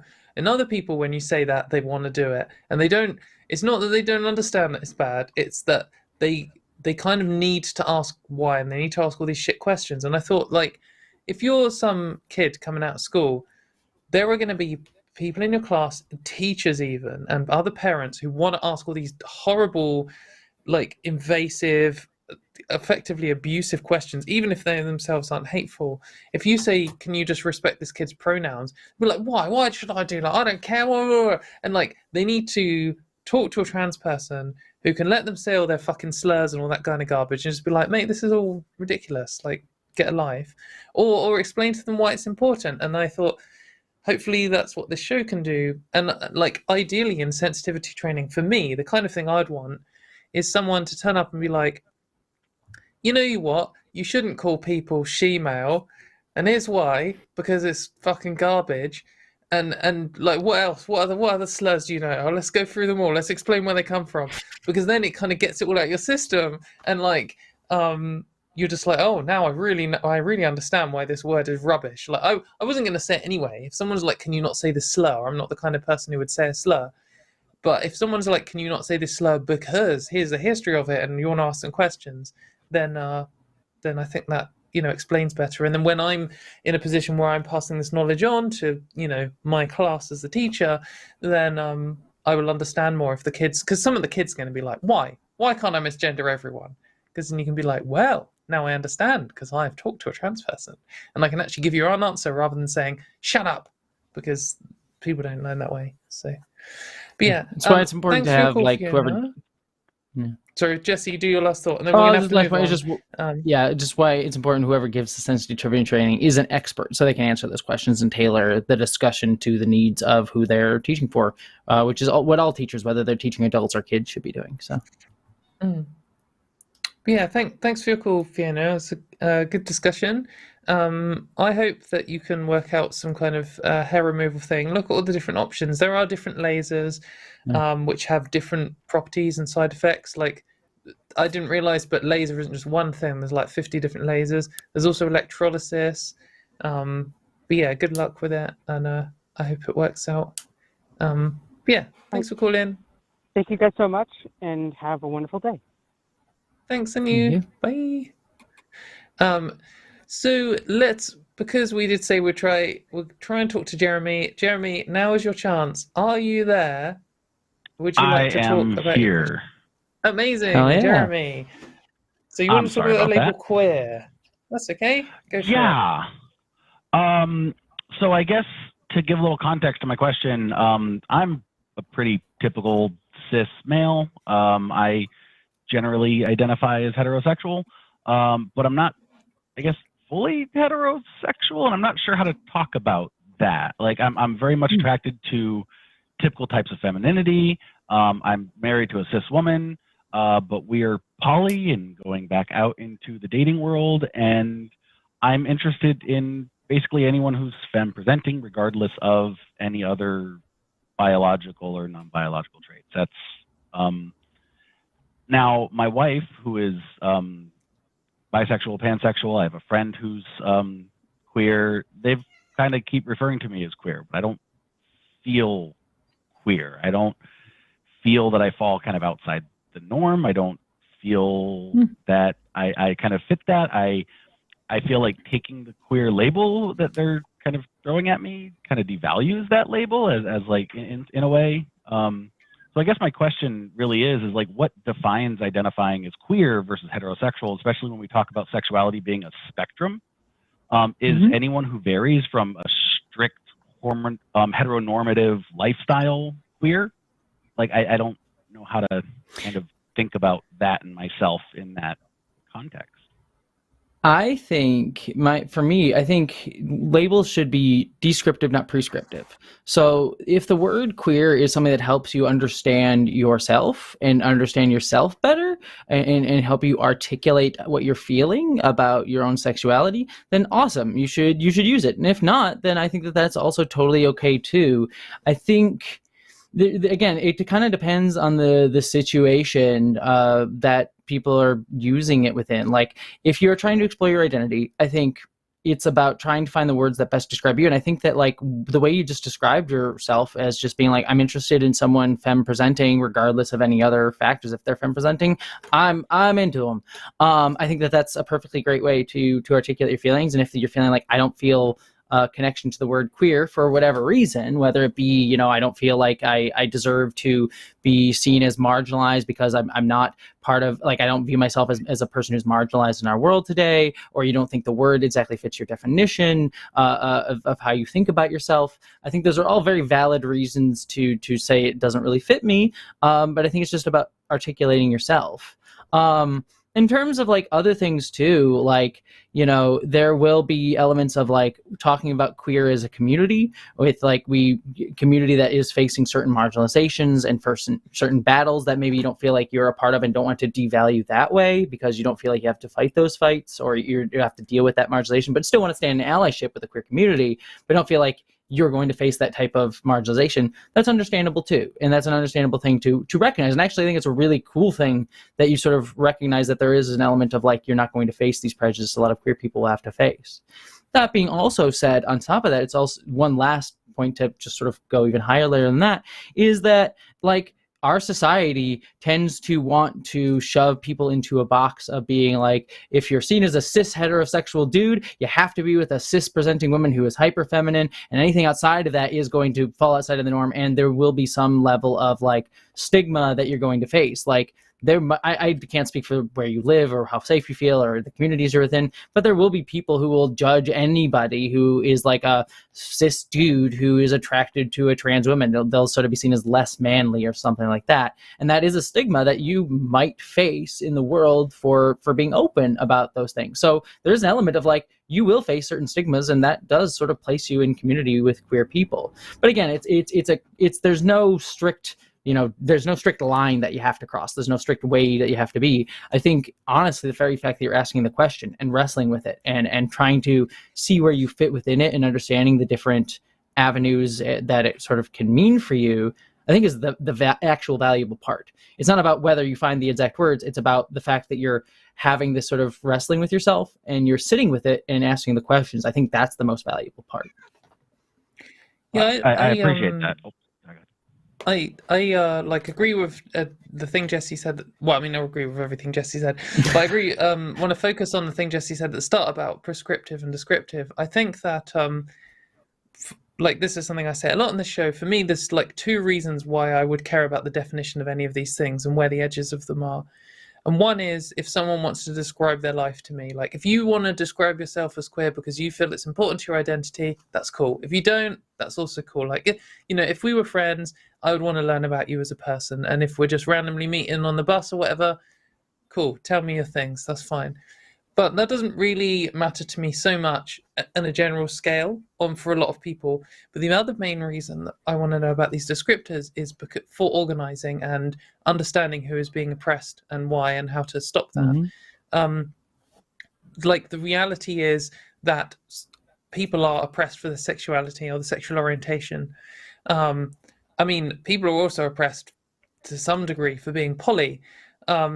So those are things that's just a fact. And if you are someone who isn't like strictly heterosexual, then to some level you will face some pushback from society.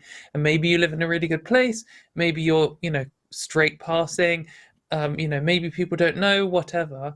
And you don't face much of this oppression. And if you're already married in this kind of straight marriage that is in, like a man and woman, then maybe you're not facing much of the legal pressures. But that doesn't mean that there isn't prejudice against people like you, and it doesn't mean you're immune from it in the future.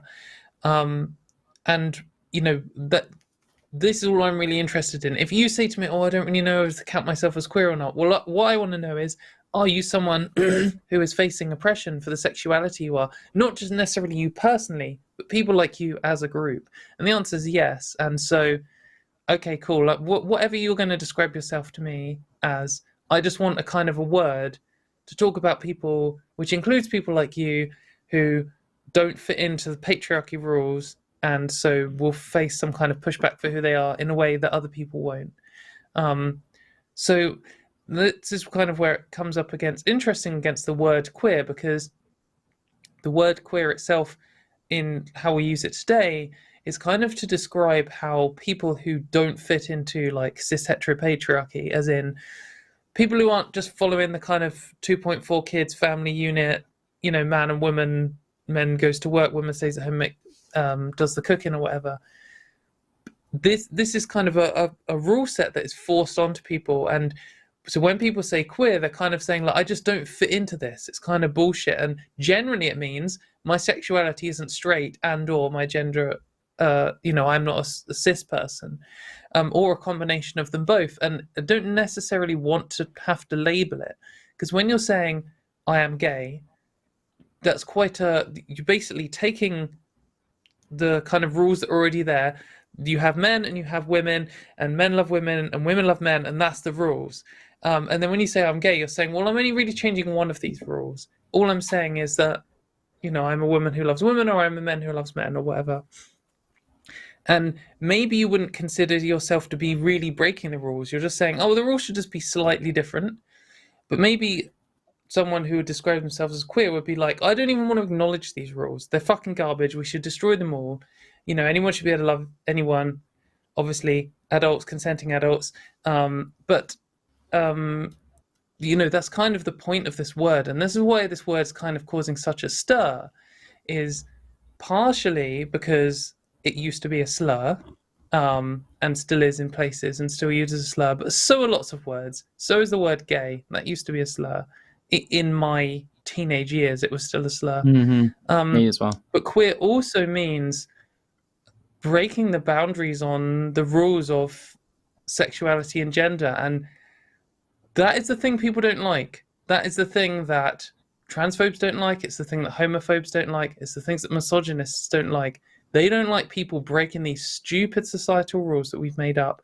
And when you say queer, it's not just saying, oh, you know the rules you've already got. I just want to make a little change to them, and then can you just accept me, and I just won't be in your face and I won't be in the way, which is this kind of assimilationist view on things. It's saying, mate, fuck your rule system. I'm just not fitting into it at all. And for this reason, I don't really use the word queer to describe myself, not because I respect the rules and not because I'm trying to do some assimilationist bullshit, but because I'm kind of, in most respects, other than when I'm battling dickheads on the internet or having a drink thrown in my face, kind of live in the like cis-het life, in that I don't really break the rules. How my gender presentation isn't offensive to most cis people.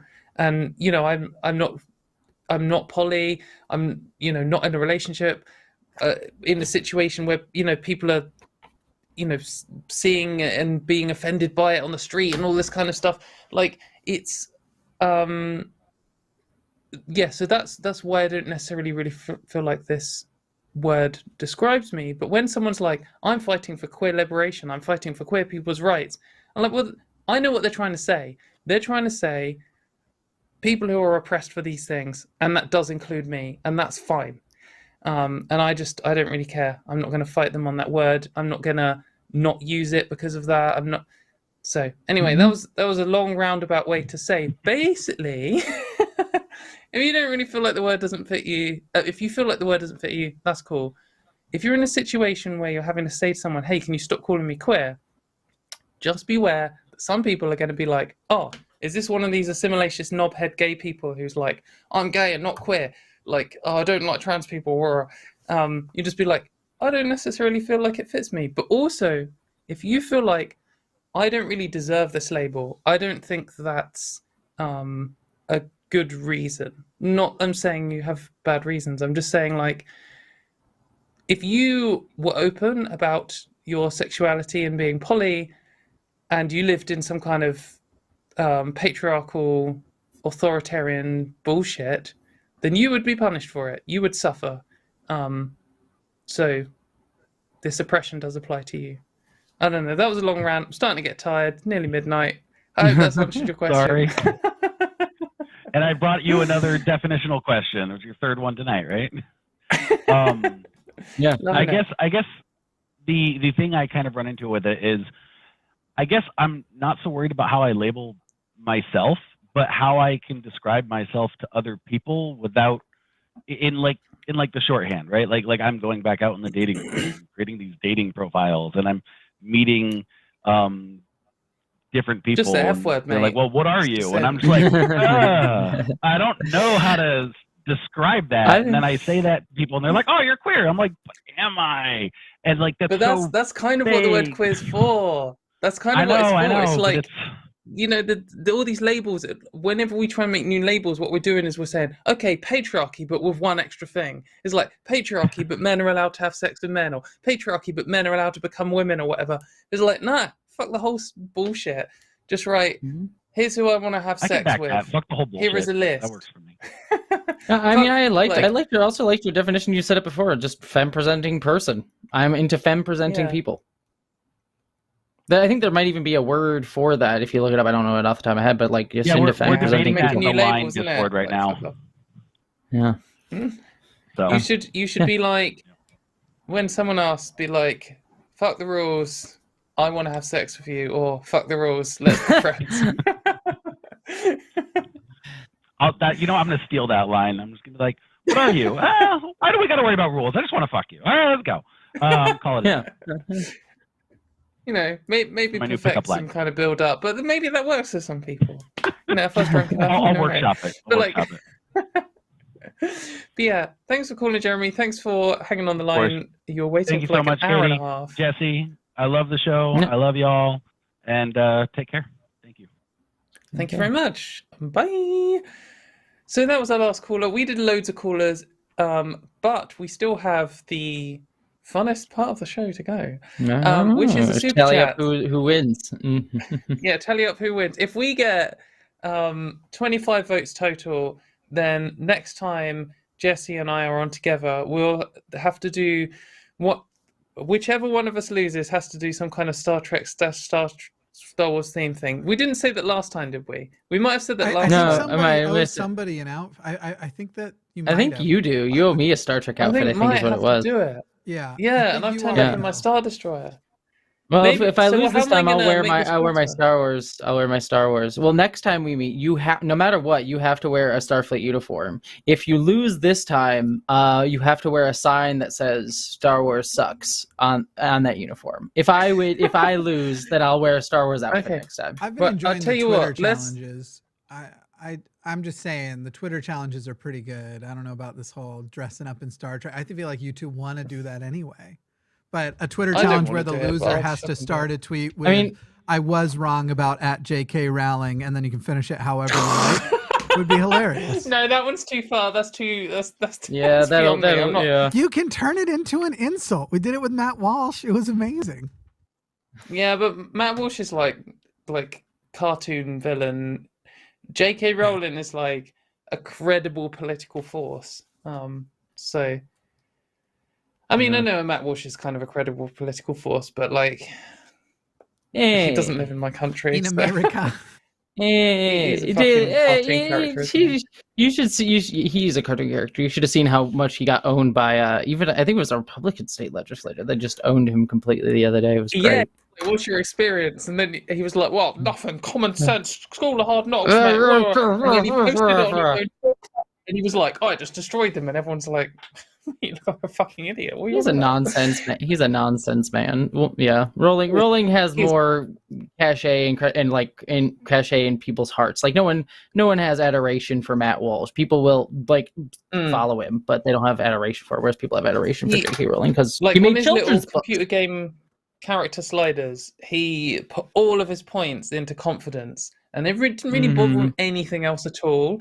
Whereas J.K. Rowling has like some level of likability and like you know, billionaire as a slider and all this kind of stuff. Matt Walsh literally has confidence, and you know, confidence convinces people. But I think most of the people who follow him have this kind of like respect for his confidence, and that's it, and they agree with him politically. Whereas some people genuinely love J.K. Rowling as a person, which is beyond me. But anyway, before we move on to super chats, just like to thank the team here. Obviously, we've got the voice of God, Jimmy, who has been producing the show. I think I've lost it. Here was Ilya, who was call screening. Thank you very much. Thanks to the mods in the chat. The mods are amazing. If you would like to help out with the show on the line, then maybe email us and we might have a spot for you if you'd like to volunteer. It makes a big difference. Also on Making a Big Difference, you can check out our Patreon. I think it's just patreon.com/call the line or the line. Call the line. Yeah, you can support us there. That makes a big difference too. But if you would like to send us a super chat, now is your chance. We're just about to read them out. So let's see. Jesse, would you like to read the first one this week? Well, you still haven't established the stakes. What's the stakes? Oh, the stakes. I think the stakes is. I think no matter what, next time I'm on, you have to wear a Star Trek uniform because you lost the last time. I got to buy it. I got to fucking buy it on Amazon. Someone send me the link. I'm like. I'll send you the link. They'll pick the uniform for you. Yeah. But if you lose today, you have to wear a uniform that says what's something silly. Greedo was right or something like that. No one's gonna care. These are the worst stakes I've ever heard. This is You're the worst stakes that I've ever heard. All right, maybe, but I don't need you. But I'll tell you what I'm good at: getting people to super chat. This is transphobia. This is transphobia right here. I'm well, feeling you can a lot do a of Twitter one. transphobia I'd happily do a Twitter one, just not a J.K. Rowling one. Do you know? I'm sick of her. Do you remember Ben eating those 15 warheads? Yeah. I ended up buying a jar of like 250 and ate the whole thing in like a week and a half. They're not that bad. So I've been teasing him about it. Anyway, something, if that's the one you want to go with, that's the one you want to go with. At least we'll be done early, you know.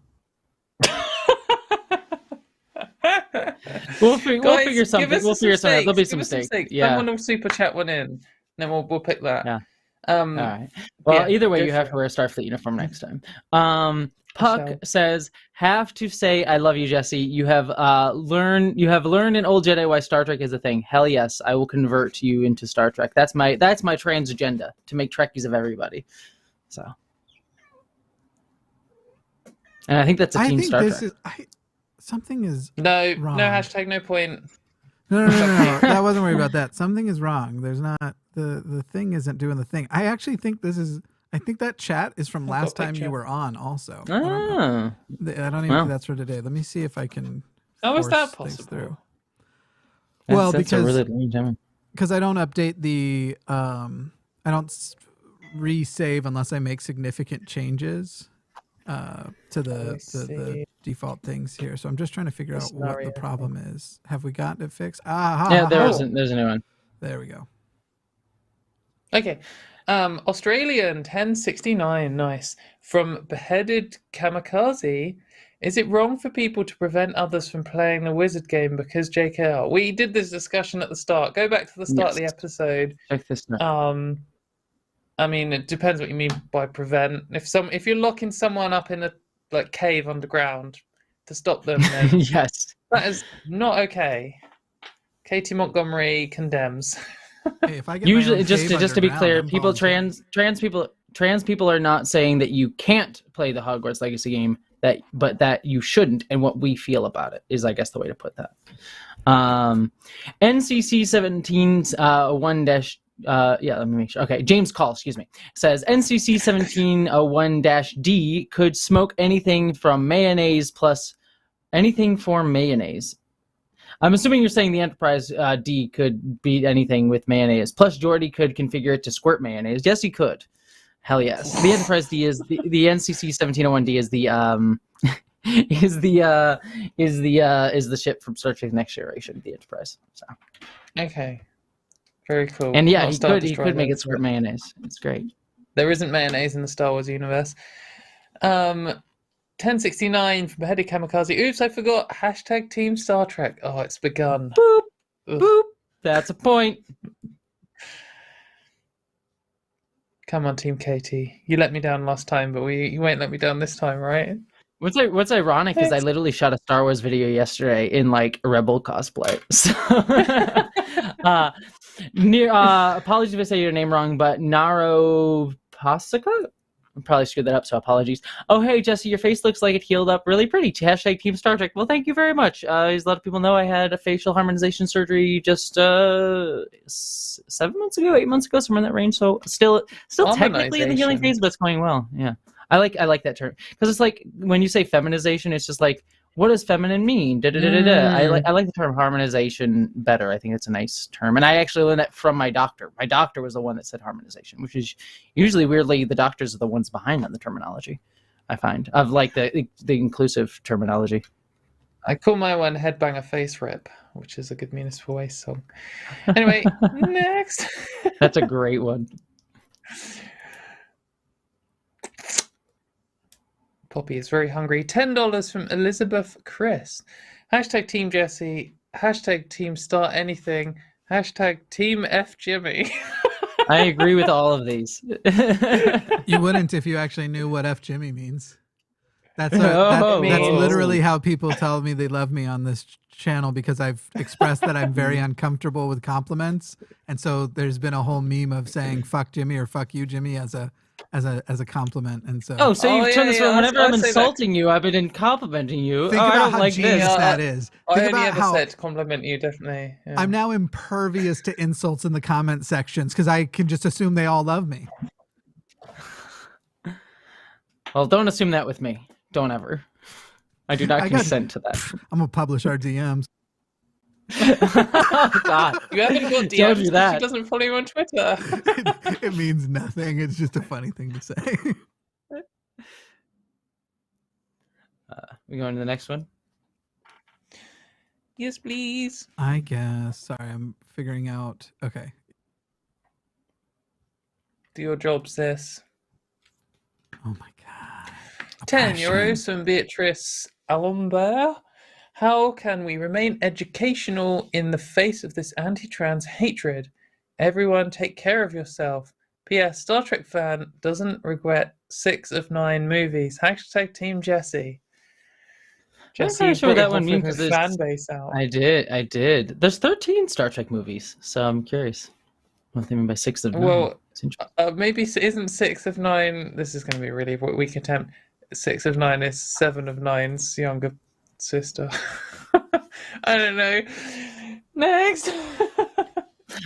Luis Richardson said, I had an interesting encounter with the medical community this week. My Galveston doctor had asked me if I wanted to participate. I Zoomed with medical students and professors about our issues. Oh, that's awesome. That's great. I'm glad that actual doctors are listening to trans folks. That's awesome.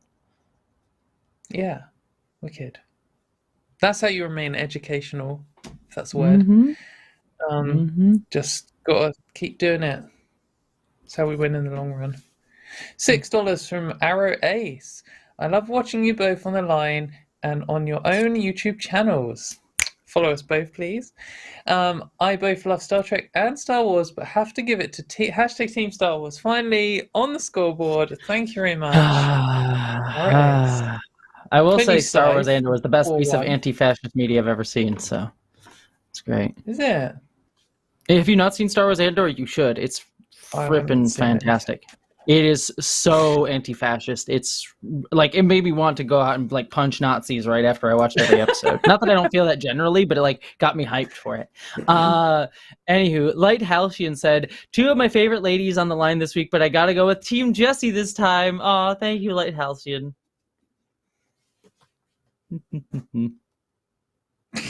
$10 from Aaron. Read the first Harry Potter book when it came out and never liked it, so never read another. I'll give you my alleged money instead. Hashtag Team Star Trek. Man, the Trek crew is out. We're here. My mum read me the first 2 books when I read it to my brother and I listened in when I was a kid. I never really clicked with it, and then I saw the 4th film. I didn't really care. Yeah. Wasn't it's one of those, I'm done talking about it, but I will say there are people that are like, oh, I always thought Harry Potter was shit or Harry Potter's crap, and I always hate that line of argument. I mean, it's fine if you didn't ever liked it or thought it was crap. It's not an That's argument, totally it's cool. just true. Yeah. Not even that.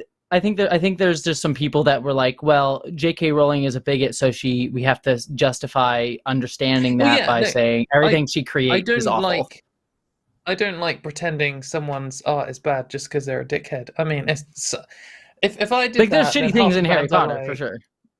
Yeah, and half of all metal bands are dickheads. Like that doesn't mean the music's bad. It just means they're dickheads, and I got to have a moral decision about supporting them.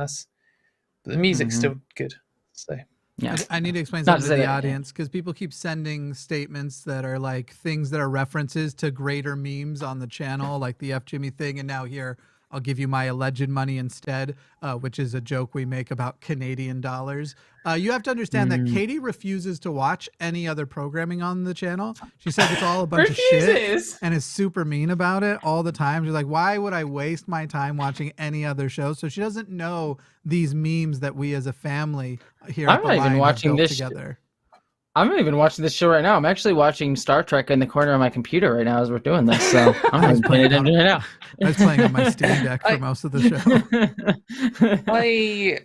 I think that explaining in jokes is definitely the best way to keep them alive. Next.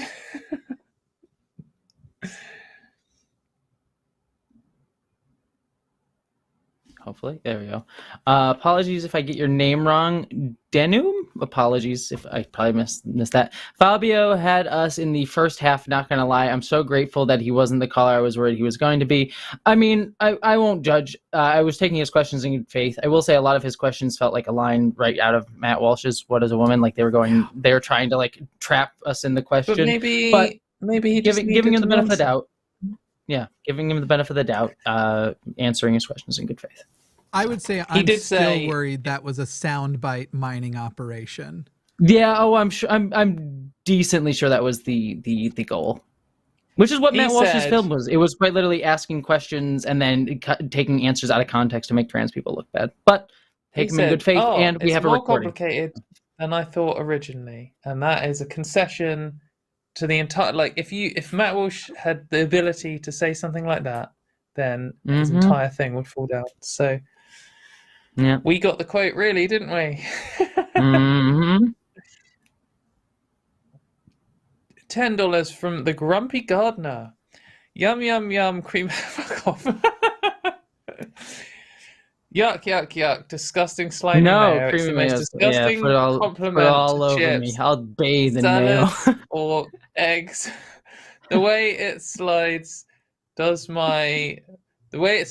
into the bin on any day of the week makes me feel happy, just like getting in a hot tub. The Grumpy Just Gardener down is bad. mayonnaise. Thank you. Next. Dark Matter says 1999 from Dark Matter, by the way. Human rights for trans people versus trans rights. I personally that there is a very important distinction between those two, and I would greatly appreciate the insights trans people might have on it, though. I think we talk about trans rights, but trans rights are human rights, and I think understanding that, I think there's probably nuances in that discussion, but I think trans rights are human rights. Yeah, I mean, I guess sometimes you get into this argument about what really is a human right. Like, you often see this from people, and then people start linking the UN definition of human rights at each other, and or what the European Court of Human Rights says or something. And it's like, well, when I say trans rights, I don't mean literally like the list of rights that the European Convention on Human Rights guarantees me as a UK citizen. I mean, I do mean those as well, and it would be good if we had all of them, but we generally just mean the fight for trans liberation. I think that's why a few people, I think Sean Fay said this in her book, it might have been her, I think it was, saying about how like trans rights or trans equality isn't really the best term, because then you're just trying to force trans people into this world that cis people have created and begging for the same things that they have, when really we should be totally free from all this bullshit, and that's why trans liberation is a better phrase. I agree. I always like the phrase trans equality can only exist in a world that is equal for everybody, which I think is another good way to think about it too. Earlier this week, we had a caller who said wouldn't give their pronouns because specifically he said, I don't want my name on the chyron next to that bullshit, was essentially it. He didn't want his name associated with the concept of showing pronouns. So I changed the chyron to just have his name, and then under it was trans rights or human rights. It was the best. Beautiful. Love it.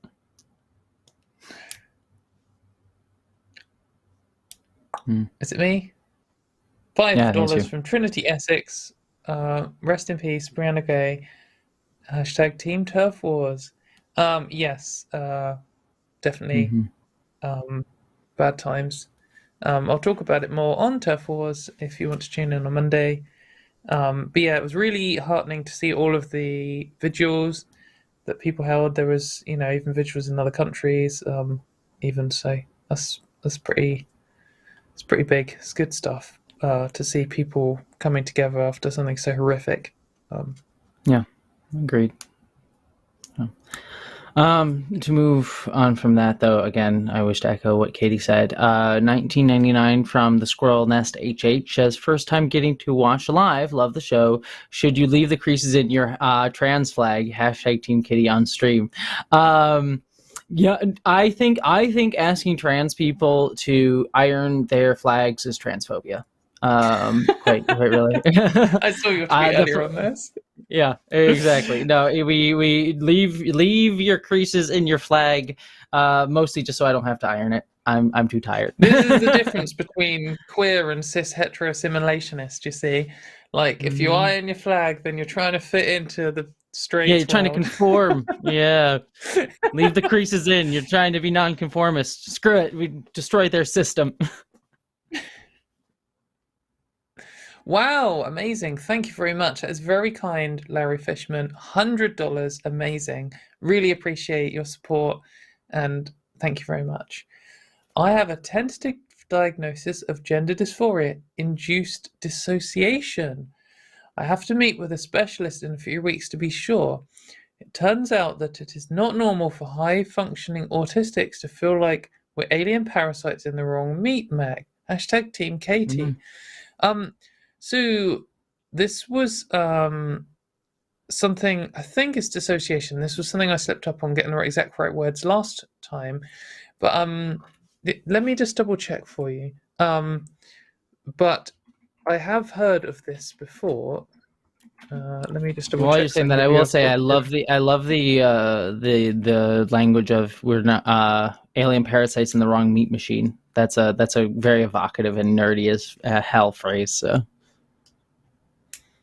So it wasn't dissociation. This is the same mistake I made last time. I was mixing it up with depersonalization, which, and I don't know the difference enough to comment, and I should go and learn by the sounds of things.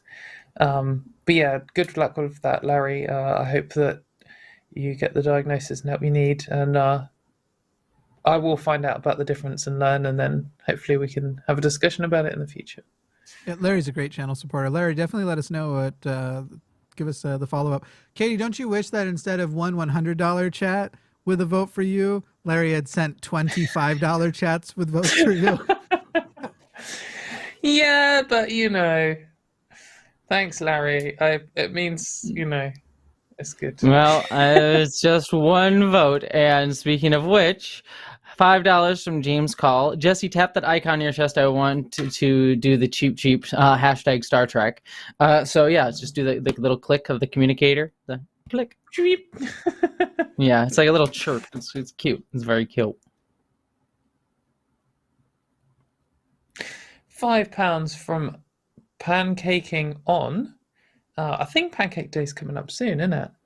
1940s bad microphone Jimmy saying absolute fuckface on Skeptalk made my week. Hashtag Team Jessie this week because recently got into her and she seems very cool. Oh, thank you very much, Pancaking On. You are awesome. Sending you love. I have to start paying attention, listening to myself because I don't remember calling someone an absolute fuckface on Skeptalk. I don't pay attention to myself at all. I don't pay attention to you at all either, so we're on the we're similar there. Jesse, it's starting to hurt my feelings. Good. That's the goal. Love you. You're wonderful. Any reason why she's on this show? I'm trying to be nice everywhere else. I gotta bully somebody as a trans person, Anyways, yeah. 1999 from Melody Kate says sex ed would also help children being molested. I assume all dads had sex with their daughters until 10th grade sex ed. Granted, it was the 60s and maybe children know more now, but it is a good idea. Well, first off, Melody, thank you for sharing. Yeah, really. And I'm sorry I had to go through that. But also, yeah, no, exactly. Sex ed gives kids the words to be able to understand, like, how to push back against something like that because they think it's normal because that's all they ever know. Yeah. Mm-hmm. Exactly. Yeah. So no, sex ed helps definitely. with that as well. That's great. Good point. £5 from Vela Celine. I'm Commander Shepard, and this is my favorite show on the Citadel. Sorry, Hell on yeah. the line. Hashtag Team Jessie. I don't get it. It's a line. So this game behind me, Mass Effect? That poster right there. That's a line from that game. It's like a meme from that game. So. And Mass Effect is very Star Trek-like. Just saying. So. 9.99 from Ramona says missed most of the show, but I'm here now. It was a rough week in the show. It makes me smile. So thank you for that. Also, I'm so sorry, Jesse. I love you, but hashtag Team Katy. Well, dang it, that's not how you show me love. But yeah, no, I understand. It's been a rough few weeks for me, and I'm sure for everybody, especially with stuff going on. So thank you for that. 50 Norwegian krona, maybe, from Laughing Man. Something. Thank you for your something. Very kind. Mm-hmm. I'm something that I think that's a point for me. No hashtag, no point. $5 from Quagma TV says hashtag Team Jesse Gender. Hell yes. Star Trek is way cooler than Star Wars. Star Wars is space wizards. I prefer my science to be a little harder. Hell yes. I agree. Though to be fair, Star Trek is always very also sciencey, Y&C to a degree. There is, I don't know enough about this, but there's some like magic man in Star Wars who comes and argues with Picard at one point. He like Yeah, Star Trek, teleports you mean. into the ship. Oh no, like don't get me Yeah. wrong. Star Trek has the veneer of harder sci-fi. It is also not really hard sci-fi. Like The Expanse is what real hard sci-fi is. Like I guess you could argue Star Trek is harder sci-fi, but like warp drive, replicators, all this stuff is also not very. but and there's they like have like a wizard dude, didn't they? It goes through like oh dimensions. yeah, no, and his name is stuff, Q, and he basically is space Loki. Yeah. Yeah, and there's multiple of those kind of people. Like, yeah, no, Star Trek has the veneer of harder sci-fi than Star Wars, but arguable if it actually is. If you want hard sci-fi, Space wizards is a bad thing, and by the way, it's very scientific. One word: midichlorians. So come on. yeah. No, that definitely fixed it. That's it. Yeah. One thing that made the franchise what it is today. $10 from Kristen Beto. Sorry, Jesse, I love you, but I'm an honest person. Oh wow. Hashtag Team Star Wars, but Star Trek reminds me of my dad, so there's still a place for it in my heart. Love to Katie and Poppy as well. Thanks, Kristen. Hell yeah, yay. Thanks for the honesty. Everyone Everybody's voted for Jesse a liar, so. Wow. That's just cruel and mean. 10, like vote down Katie for being mean. She's calling y'all liars. I think in that poll in the chat you should increase your votes for me, because Katie's just calling out people as liars. Just saying. Voter manipulation. Voter intimidation. Just saying. $10 from Gabagool says a good challenge would be that the loser has to put all the ingredients for the recipe of mayonnaise in their mouth and mix it together. I mean, that's not really a punishment for me. No, that just a raw egg. Though. I think that is a punishment, isn't it? Just raw eggs. Would you put a raw egg in your mouth and mix it around? I guess not. Yeah.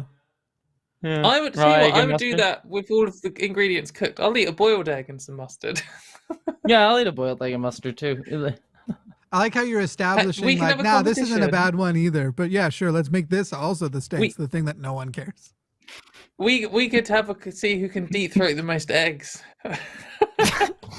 And you're gonna once again not let me play. It's gonna be an erotic. I'm not taking you. Oh my god. I think you can swallow eggs without chewing. It's gonna be someone's gonna discover a kink on that stream on accident. Oh boy. Mayonnaise says eggs, mustard, vinegar or lemon juice, a neutral flavored oil like olive oil. A neutral flavored oil. I'm just not eating a raw egg. That's past my line. Yeah, that's a lot. Hashtag Team Katie plus 1 point. Next super chat.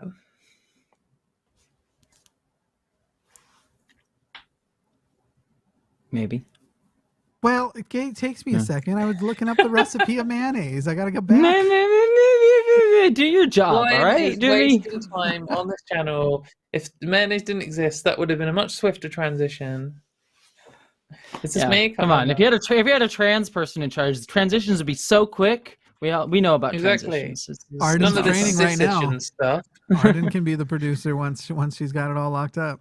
She's training right now. And then it will only be transitions. There'll be none of this cis staying in place. Every single frame will be a new transition. Be like Star Wars with like the weird transitions every single shot. Like wipes and everything. Screen wipes. Yeah. I guess just keep going back and forth. Is this a Yes, do that. That won't give anybody a headache.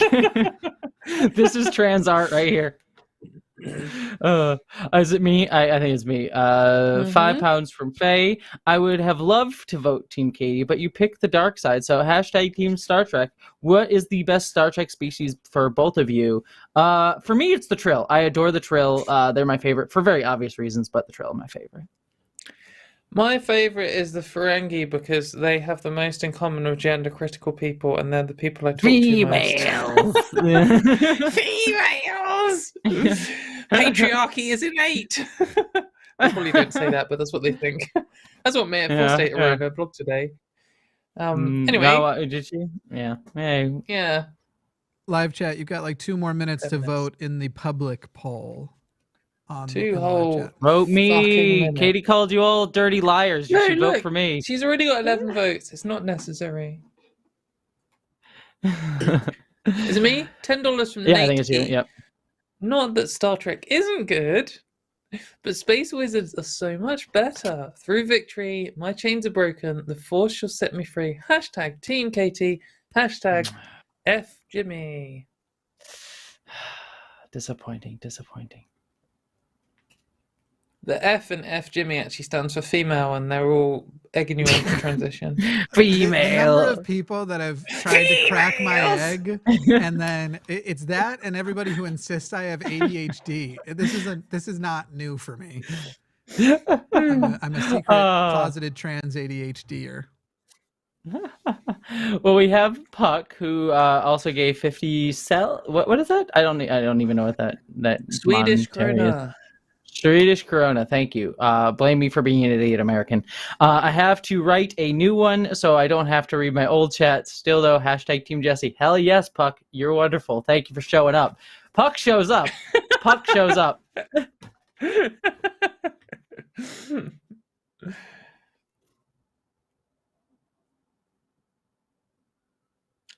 Oh, $9.99 from Dark Matter. I've just thought of a good possible punishment for when I inevitably lose this.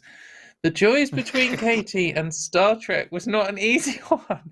But hashtag Team Katie, hashtag F Jimmy in his big, beautiful heart with my love. My heart is big. It's actually a serious medical condition. So when I lost the other week, I have to arrange a stream where I play Matt Dillahunty at chess, which apparently people want to see. I cannot imagine why that'd be enjoyable. And you have to play Arden and Thwop. Don't forget that. But I did forget that, actually. Pleasantly lived my life with that knowledge destroyed from my brain. But maybe, and obviously this is tentative on Jesse's time, but I haven't seen any of this nonsense Star Trek stuff. Like, I've seen a random smattering of episodes. Maybe we should live stream me having to watch your least favorite Star Trek episode or something. My least favorite Star Trek episode. Oh boy, that one gets real racist real quick. So I wouldn't say that one. Okay, maybe there's a real racist episode of Star Trek.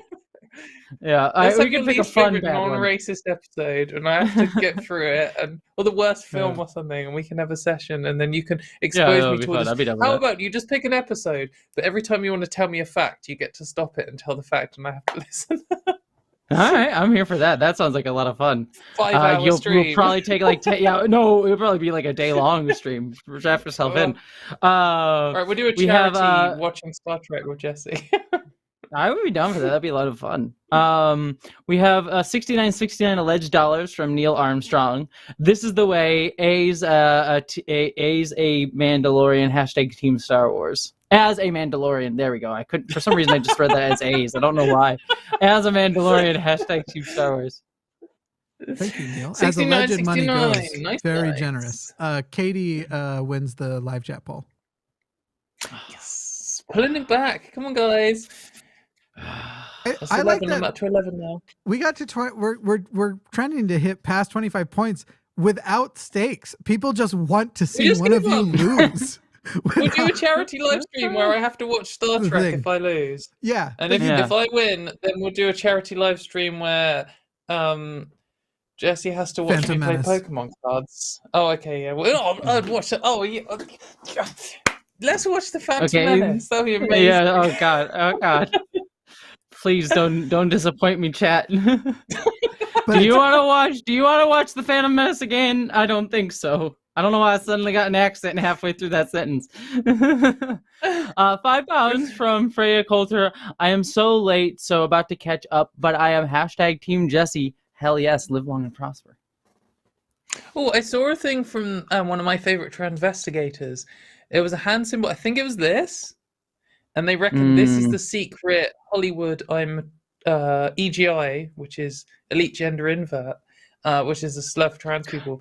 And they post a load of photos of like celebrities with their hands on someone's shoulder, and you can just about see their fingers are kind of in this, and they're like, that means they're trans. So this is the trans symbol, just so you know, or the EGI. That means we're all EGIs here. Everyone's an EGI, so that's so weird. Transvestigators are strange. You are awesome, Katie. Hashtag Team Star Wars. Amazing. Thank you very much. Yeah, don't do that. Don't You do almost that. that almost worked. I wasn't looking. That almost got me. I knew you were trying. I knew you were trying. 999 from Rose Northcott. Hashtag Team Katie, but peace and long life, Jesse. Well, live long and prosper to you, even though you didn't vote for me. $4.99 from Nicholas, rooting for hashtag Team Jesse to live long and prosper.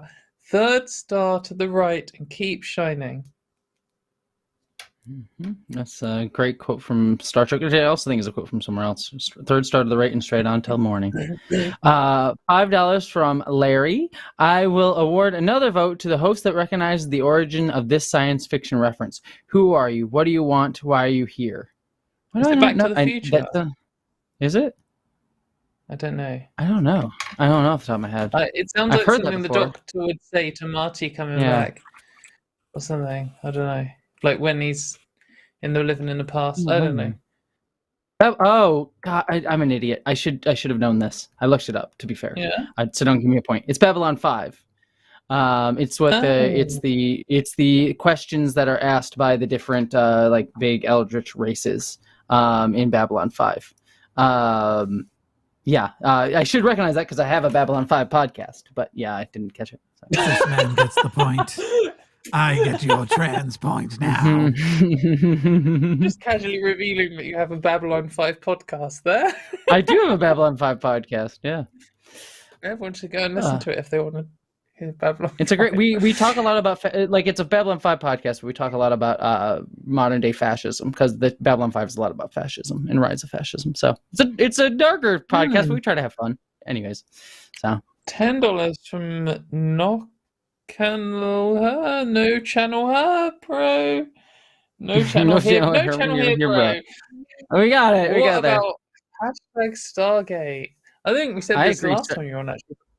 Stargate is. Stargate's I great. watched the first one the film was good, and I watched the first one up until spoilers.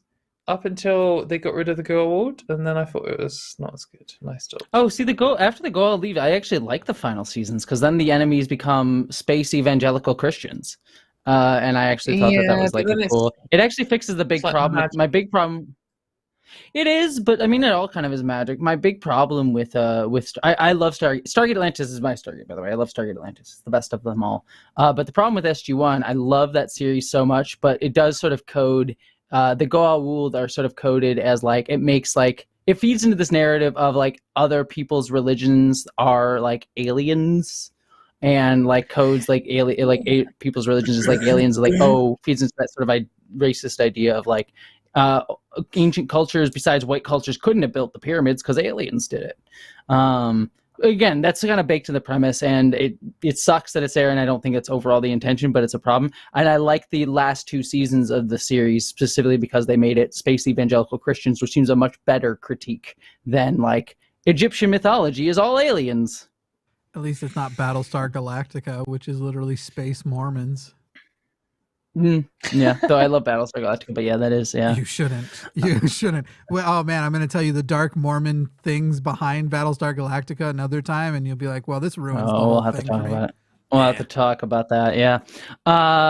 Do they all wear magic underwear? Yeah.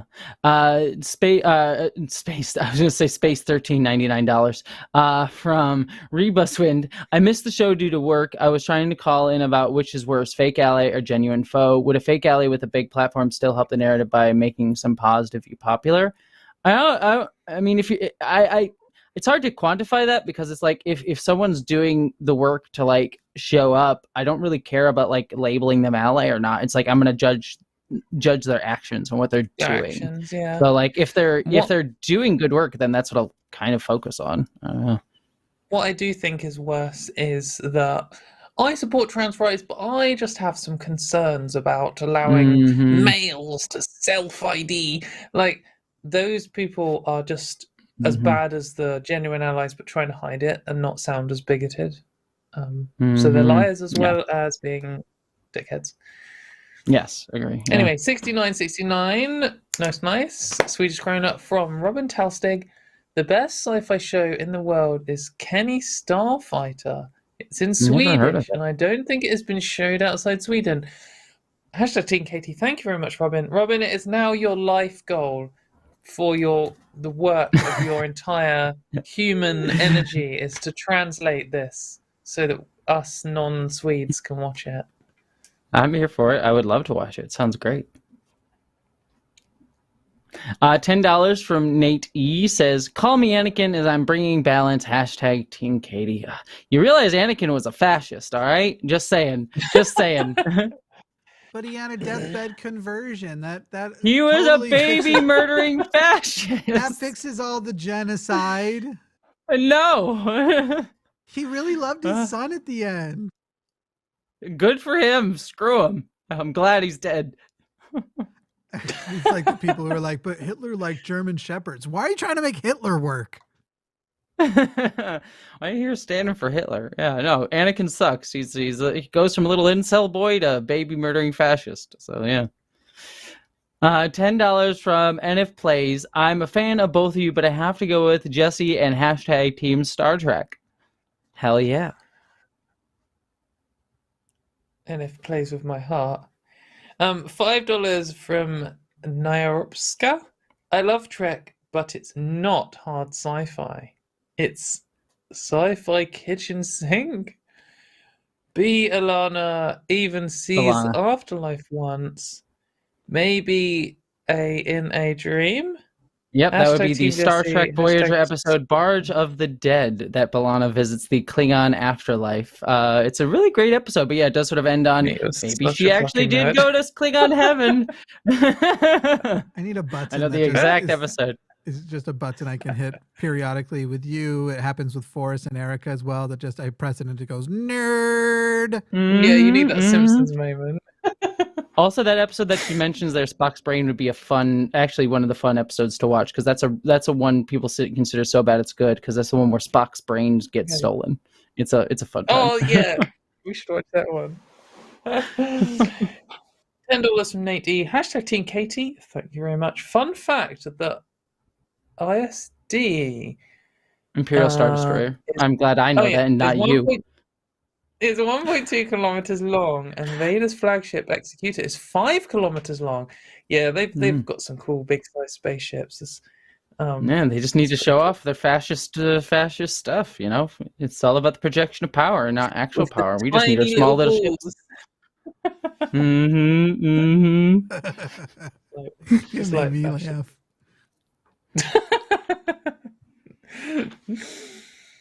$10 from Water Lily says, "This morning a friend texted me sharing a New York Times article about a defense of Rowling and calling an interesting read. Ugh, I don't respond well and I feel like I mess things up. Advice." I mean, look, you did mess. It is not on you how you respond to people sending you transphobia. Like that's a lot of what people there's a lot of that discourse around. It's like, oh, trans people are looking bad because they're doing this, or they're responding to J.K. Rowling in the wrong way. It's like, it's not. Trans people are hurting and being attacked, and it's not on us to do that. That being said, like, if you don't feel safe talking to this person, especially after this, then don't. That's fine to cut them off. If you want to have a conversation, maybe give them articles that sort of give the accurate view around trans people. If I may self-promote, but I do think it's helpful, I wrote an article for GameSpot of all places called J.K. Rowling's Anti-Transgender Stance. And I go through the entire history and I just recently updated it, of J.K. Rowling's transphobia. And I would highly recommend looking it up. Just look at GameSpot, Jesse Earl, Anti-Transgender Stance, J.K. Rowling. Send them that, and hopefully that'll be helpful. And also it should be called out just to mention. I will also plug my articles. So I wrote what J.K. Rowling said is transphobic, which is a really short 4-minute intro explaining one key point, which is at the core of gender critical feminism, in quotes. And it's my most read thing that I've ever written. It's on my Medium. And then I did addressing the claims for J.K. Rowling's transphobia, which goes through her main essay, which she called Turf Wars, which is where I stole my show name from. Which just addresses every single claim she makes and provides sources to show that most of them are wrong. So, there are people who have already done this work for you. If some knobhead comes at you then just chill out and be like, Katy, Jesse, like others have written some articles, do a little Google, send one back, and if they argue, just be like, where's your facts? None of the articles you're linking me have any sources in them at all. Why are all the people who wrote your articles members of hate groups? Isn't that suspicious to you? Why are you still arguing with me? I thought we were friends. Another one. Get off my lawn. So this is another good point too. Recently, the New York Times, a bunch of journalists signed a letter pushing back against the New York Times' very bad reporting on trans people. That's a sort of a big thing going on in the news. You can also show them that and say, hey, look, journalists are saying, look at New York Times shit reporting and how they're not following their own journalistic ethical standards. That was something that was recently going around. So check that out too. I'm going to put both of your links into a template because I'm not kidding. At least a dozen times a month minimum I get in some form of message, email, or something. Could I send you a Blair White video trying to challenge on the J.K. Rowling thing? And I'm just going to reply with your links. Yeah, do it.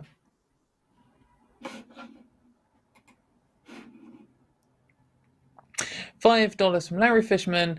You both fail. No new vote. # Team F Jimmy for setting up the circumstances that led to me to seek mental health care and realize I'm trans. Amazing. Hell yeah. I'm glad that that's happened that way.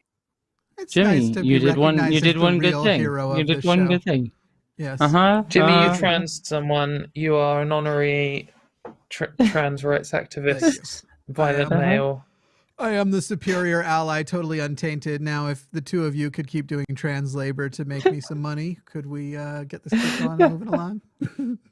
Just kidding. People are going to freak out about it in the comments. We do pay our hosts, not Jesse, but yeah, you don't pay me. I'm here pro bono. Doesn't pay Jesse. And he pays me in beans.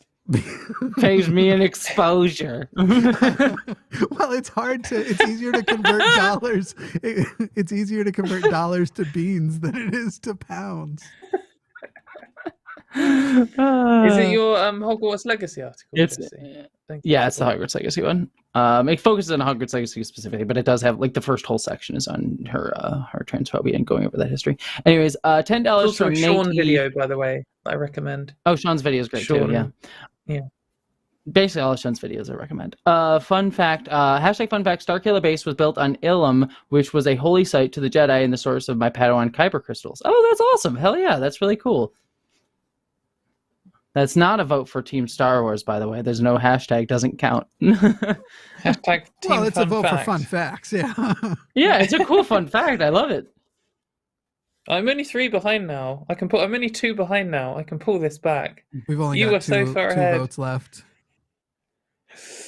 It could all be for me. Well, this brings me up to 16. So, $6.99 Canadian dollars from Raver Swind.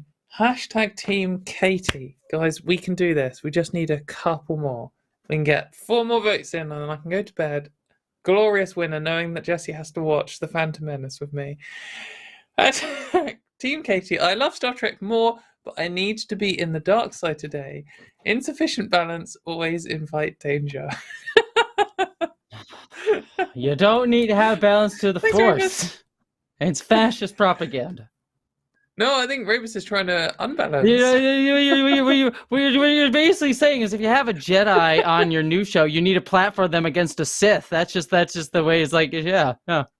We need to have a Sith on to just argue the other points. It's the other side of the debate. Do it. I dressed as a Sith for a wedding once and read out the tragedy of Darth Plagueis the Wise as a reading at the wedding. Do you want to know the worst? Do you want to know the worst that I did? I attended a Star Wars wedding, but I was dressed in a Starfleet uniform. So that's just mean. The one I went to was Star Wars versus Game of Thrones, and they had a lightsaber versus sword fight for the photo shoot. Oh, that's really cool. That's really cool. That's really cool. It doesn't help $10 how hot from Nate Siths are. They dress like techno goths. It's like, that's hot. Darth Vader's just really tall, so. Vader is the best character in cinema. Changed my mind. I mean, Vader's an interesting character. I wouldn't say he's the best character, but he's definitely an interesting one. He's still a fascist, though. He's a terrible fascist man. The best character in cinema is the alien from The Thing, or maybe the alien from Alien. One of those two. No. $10 from Nate. #Team Katy. 1 behind. Come on, guys. Come on, let's do this. It's totally a worthy cause, pushing the superior IP into the lead. Come on, Seriously, someone I love vote what you're team doing here. hashtag Team Thank you, Jesse. Let's matey. finish this off strong. This is it. Finish this off strong. This Just is need the one final more point. just to clinch Come it. on. Just clinch it. Clinch it for me. Just vote hashtag Team Jesse. Stepped away for a moment and come back to see my services needed. Hashtag Team Katie. I'm not here for it. I'm not here for it. I don't like this. I don't like this. You tied it off. I don't like this at all. Is there a final? Come on, is there people. A Someone vote? vote. Deciding vote. You can do it now. Get all those super chats November in. I don't know. 19. No, Katie's ahead by 1. What? Oh! No, I don't like this. I don't like this. This is unfair. This is transphobia. Well, I think No! that's the end of the Hazel. episode. No, no. No, I don't like this. No, another one just came This in. is. I'm offended. Oh, another I know. one. I saw it. You don't need it. Don't. No. Just no. No. No. I don't like this. I don't like this. $5 from Face or Mirrors. Hashtag Team Katie. Katie is my favorite. You hear that, Jesse? Oh, God. Also, Star Wars is Getting a better. bunch of Star Wars. I don't like this. I don't like this. I don't like Laser this. This is, swords Star Trek cooler is about than creating a space better guns. future. You silly Star Wars people. Star Wars is about the past, so I'm doing. I literally. This is what you said. Right? Yeah, I think. Yeah. See, we got Unsapien. We got people here. But it's funny because I literally filmed a video yesterday about Star Wars. I'm doing for April. My video is a really long video about the politics of Star Wars. So, By the way, we're closing in on 50 votes now, and remember, if we get a combined 50, while there's still a declared winner, a combined 50 means you have to do both punishments. That you'll have to do Phantom Menace and Star Trek. We'll do a Star Wars, Star Trek charity stream. I'm down for that. I'm very much down for that. We'll both suffer together. Unless we don't hit 50 points, in which no charity and everything crumbles. Yeah. Screw it. No. I will buy Hogwarts Legacy if we don't hit 50 points. No, my no, God. no, dear God. I'm going to sell the Jesus Christ. channel to Wes if we don't hit 50. Jesus Christ. Would you rather fight one Wookiee-sized Tribble or 20 Tribble-sized Wookiees? Wookiee-sized Tribble What's the or Tribble? 120? Oh, it's like a little pink furball. I would rather fight the Tribble. Well, because the problem is, the thing with Tribbles is they reproduce really quickly. That's their problem. They're just little pink fuzzballs that like reproduce a lot, and so they eat everything. So if you have one Wookiee-sized Tribble, you will very soon have a billion Wookiee-sized Tribbles. So I guess I'd rather fight 20 Tribble-sized Wookiees. Also, they'd Like- be super cute. Who is Yeah, this vote yeah. for? What is Darth Cider? That's you, mate. I think You've that's always been Darth a Sider. Star Trek vote, if That's what I ever I call saw you. one. That's what I call you when you're not looking. I mean, Darth is a Star Wars reference, but is Cider a Star Trek reference? They only have Yes. Clearly, the Enterprise sorry, you've crew given all yourself love away. drinking cider. That's clearly a Star Wars then. You don't remember Picard being like, "Hey, I'm a cider man." I'm a cider man. Bring me a First duty of cider. every Which Starfleet episode? officer is to the cider. Yeah, season 4, episode 3, called the great apple, the Apple Fest. $5 from what is this person again?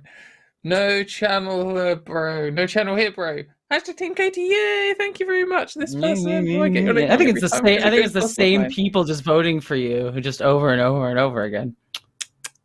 Well, that's because Puck, Star show Trek up for is me. utopian. Where are you, Puck? Puck, show up. Puck, I love you. Hashtag Team Jar Jar. It's great. Oh, Jar Jar. Yay! Oh, Team Jar Jar. I have a Jar Jar action figure because I used it in the video, so I have a Team Jar Jar action figure right over there. Amaze. $5 Canadian from Unsapien 2009. Hashtag Team Star Trek. I got your back. Boom. Boom. Hell yes. There you go. Unsapien 2009. I'm here for you. We do Boom need is some more actually a votes Star to Wars come in. reference, 'cause People get your last votes in, so we How many can more break we need? 50 and make 1, them both get 2, punished. 5, 6, 6. Yeah. There's do a also need couple to go Boom in is in there. your actually a future, by Star the Wars way. reference because when the spaceships blow up, they go boom. $10 from. Oh, you do go, it. go, go. That's for you. Oh, That's for you. $10 from Rotsoy. Hashtag Team Jesse. I adore your content on YouTube for years and Star Trek, especially TNG will always be a comfort of mine. Hell yes. Thank you so much. You are amazing. And yes, Star Trek is better and it's much more comforting. You get to see a better future instead of like, look at all this fascism. Isn't fascism a thing? $9.99 from Melody K. Hashtag Team Katy. Hashtag Team Jesse from Bryn Poo KC $4.99. Boom! I like your dog. We need at least 2 more votes to break 50 on top of the 3 that I'm about to put up. So get them in. 2 more. Come on, 2 more. Vote Star Three Trek. that could even it. 2 more. Vote Star Trek. No, we don't need any more. $5 from Quagma TV. Hashtag Team Star Trek. Data was a huge favourite of mine. To be honest, I think Data is my favourite character from Star Trek. He's the one I was associated with most. Because, like, he is great. I don't know. He's definitely also like, he has a trans episode, doesn't he? He does. He has a daughter. No, maybe that's what I'm thinking of. There's an episode where he has a child who he allows the child to pick their gender and presentation, which is awesome. Though they do have a one-off like non-binary put-down line on accident, but otherwise the episode's really good. Oh, I didn't read it all out. Can you go back? Literally a fave. He was literally me, as was Spot. I ended up being autistic and agender. Well, no wonder. Hell yeah. Hell yeah. Yeah, both Spock and Data definitely have autistic coding that I did a video on it actually. So.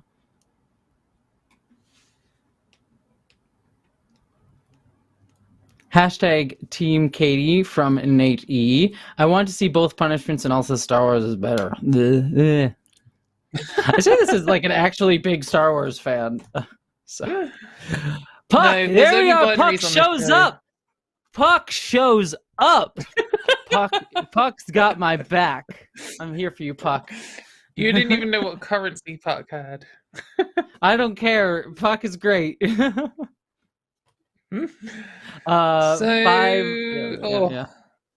Oh no, $5 from M Water, but tribbles have no teeth.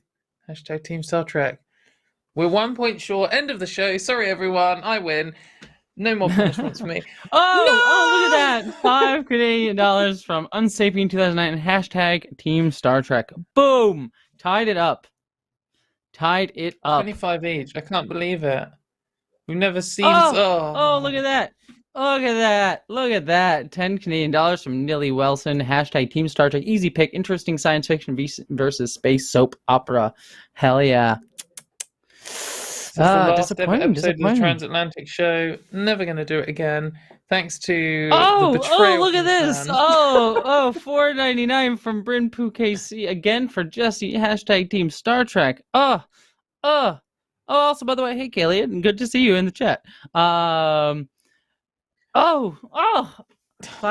from Angwa. Yes, hashtag Team Star Trek. You planned this. You planned this. You let me think I was going to win. You got your guys to hang back. Boom! $5 Canadian from Aaron. Hashtag Team Jesse. It's so. Feeling the love. I'm feeling the love. That's just $5. I'm gonna assume it's for me. No. $5 from Faceform is hashtag Team Star Wars. Hashtag Fuck Jimmy. Hashtag both punishments. We are in the both punishments realm. We would organise a Star-themed charity stream. $4.99 from Reeds Richardson. Hashtag Team Star Trek. Answer to "Can I send you a Blair White video?" is "Can I send you a Anthrax?" The band, of course. God. In Minecraft, of course. $5 and if plays hashtag Team Star Trek. Any close shopping tips for a new non-binary trans femme? Well, congratulations on coming out. That's amazing. I think just like go and try and find your style. The way I did it when I was coming out is I found people that I liked their style of, and then try to find clothes that look like or were similar to them, and just play around and, like I said, explore. Which was have just fun. I think that's Star Trek characters. Yeah, it was just Star Trek people. Yeah, that's pretty much. My pro tip is. My pro tip is, before I move on to the ridiculous comment from Kaylin is you will just go through a phase where you are embarrassing. I think that's just that's a requirement of coming out as trans. Eventually, you will get out of the embarrassing phase, but or you'll will be have an like embarrassing me and phase. you'll just be ride it. perpetually stuck in that embarrassing phase, and that's okay too. Just ride it. It happens. Kaylin, who you should all go and subscribe to because they do amazing videos, says Team Blobby. So if you don't know who Mr. Blobby is, he is a British icon. He is the ultimate Brit thing. It's like this pink and yellow giant man that just makes weird noises and destroys things. And basically he's from like this kind of show which had this vibe. But then he's somehow been extracted, and sometimes he just randomly shows up in serious things. They've been having like a serious conversation, and like Mr. Blobby comes in, and none of the guests are ready for it. And his voice is like demonic, like this really deep, like this is horrifying. I feel like I'm gonna have nightmares about this. Jesus, I just looked him up. Well, Mr. Blobby even had like a Christmas #1, and I showed Kaylin, and they were absolutely horrified and are still recoiling. I feel like now that I've seen him, he's like in my he's in your brain now. Like it's once you see something, he just like becomes a part of you or whatever. Yeah. Oh my gosh, that's terrifying. But Blobby's a vote from for me if there was a hashtag, so you could have put a hashtag. Melody in Katie says hashtag Team Katie. Thanks, Melody. Yeah. Do we have any more? Is that the end of the show? I think we still have more. Bloody hell.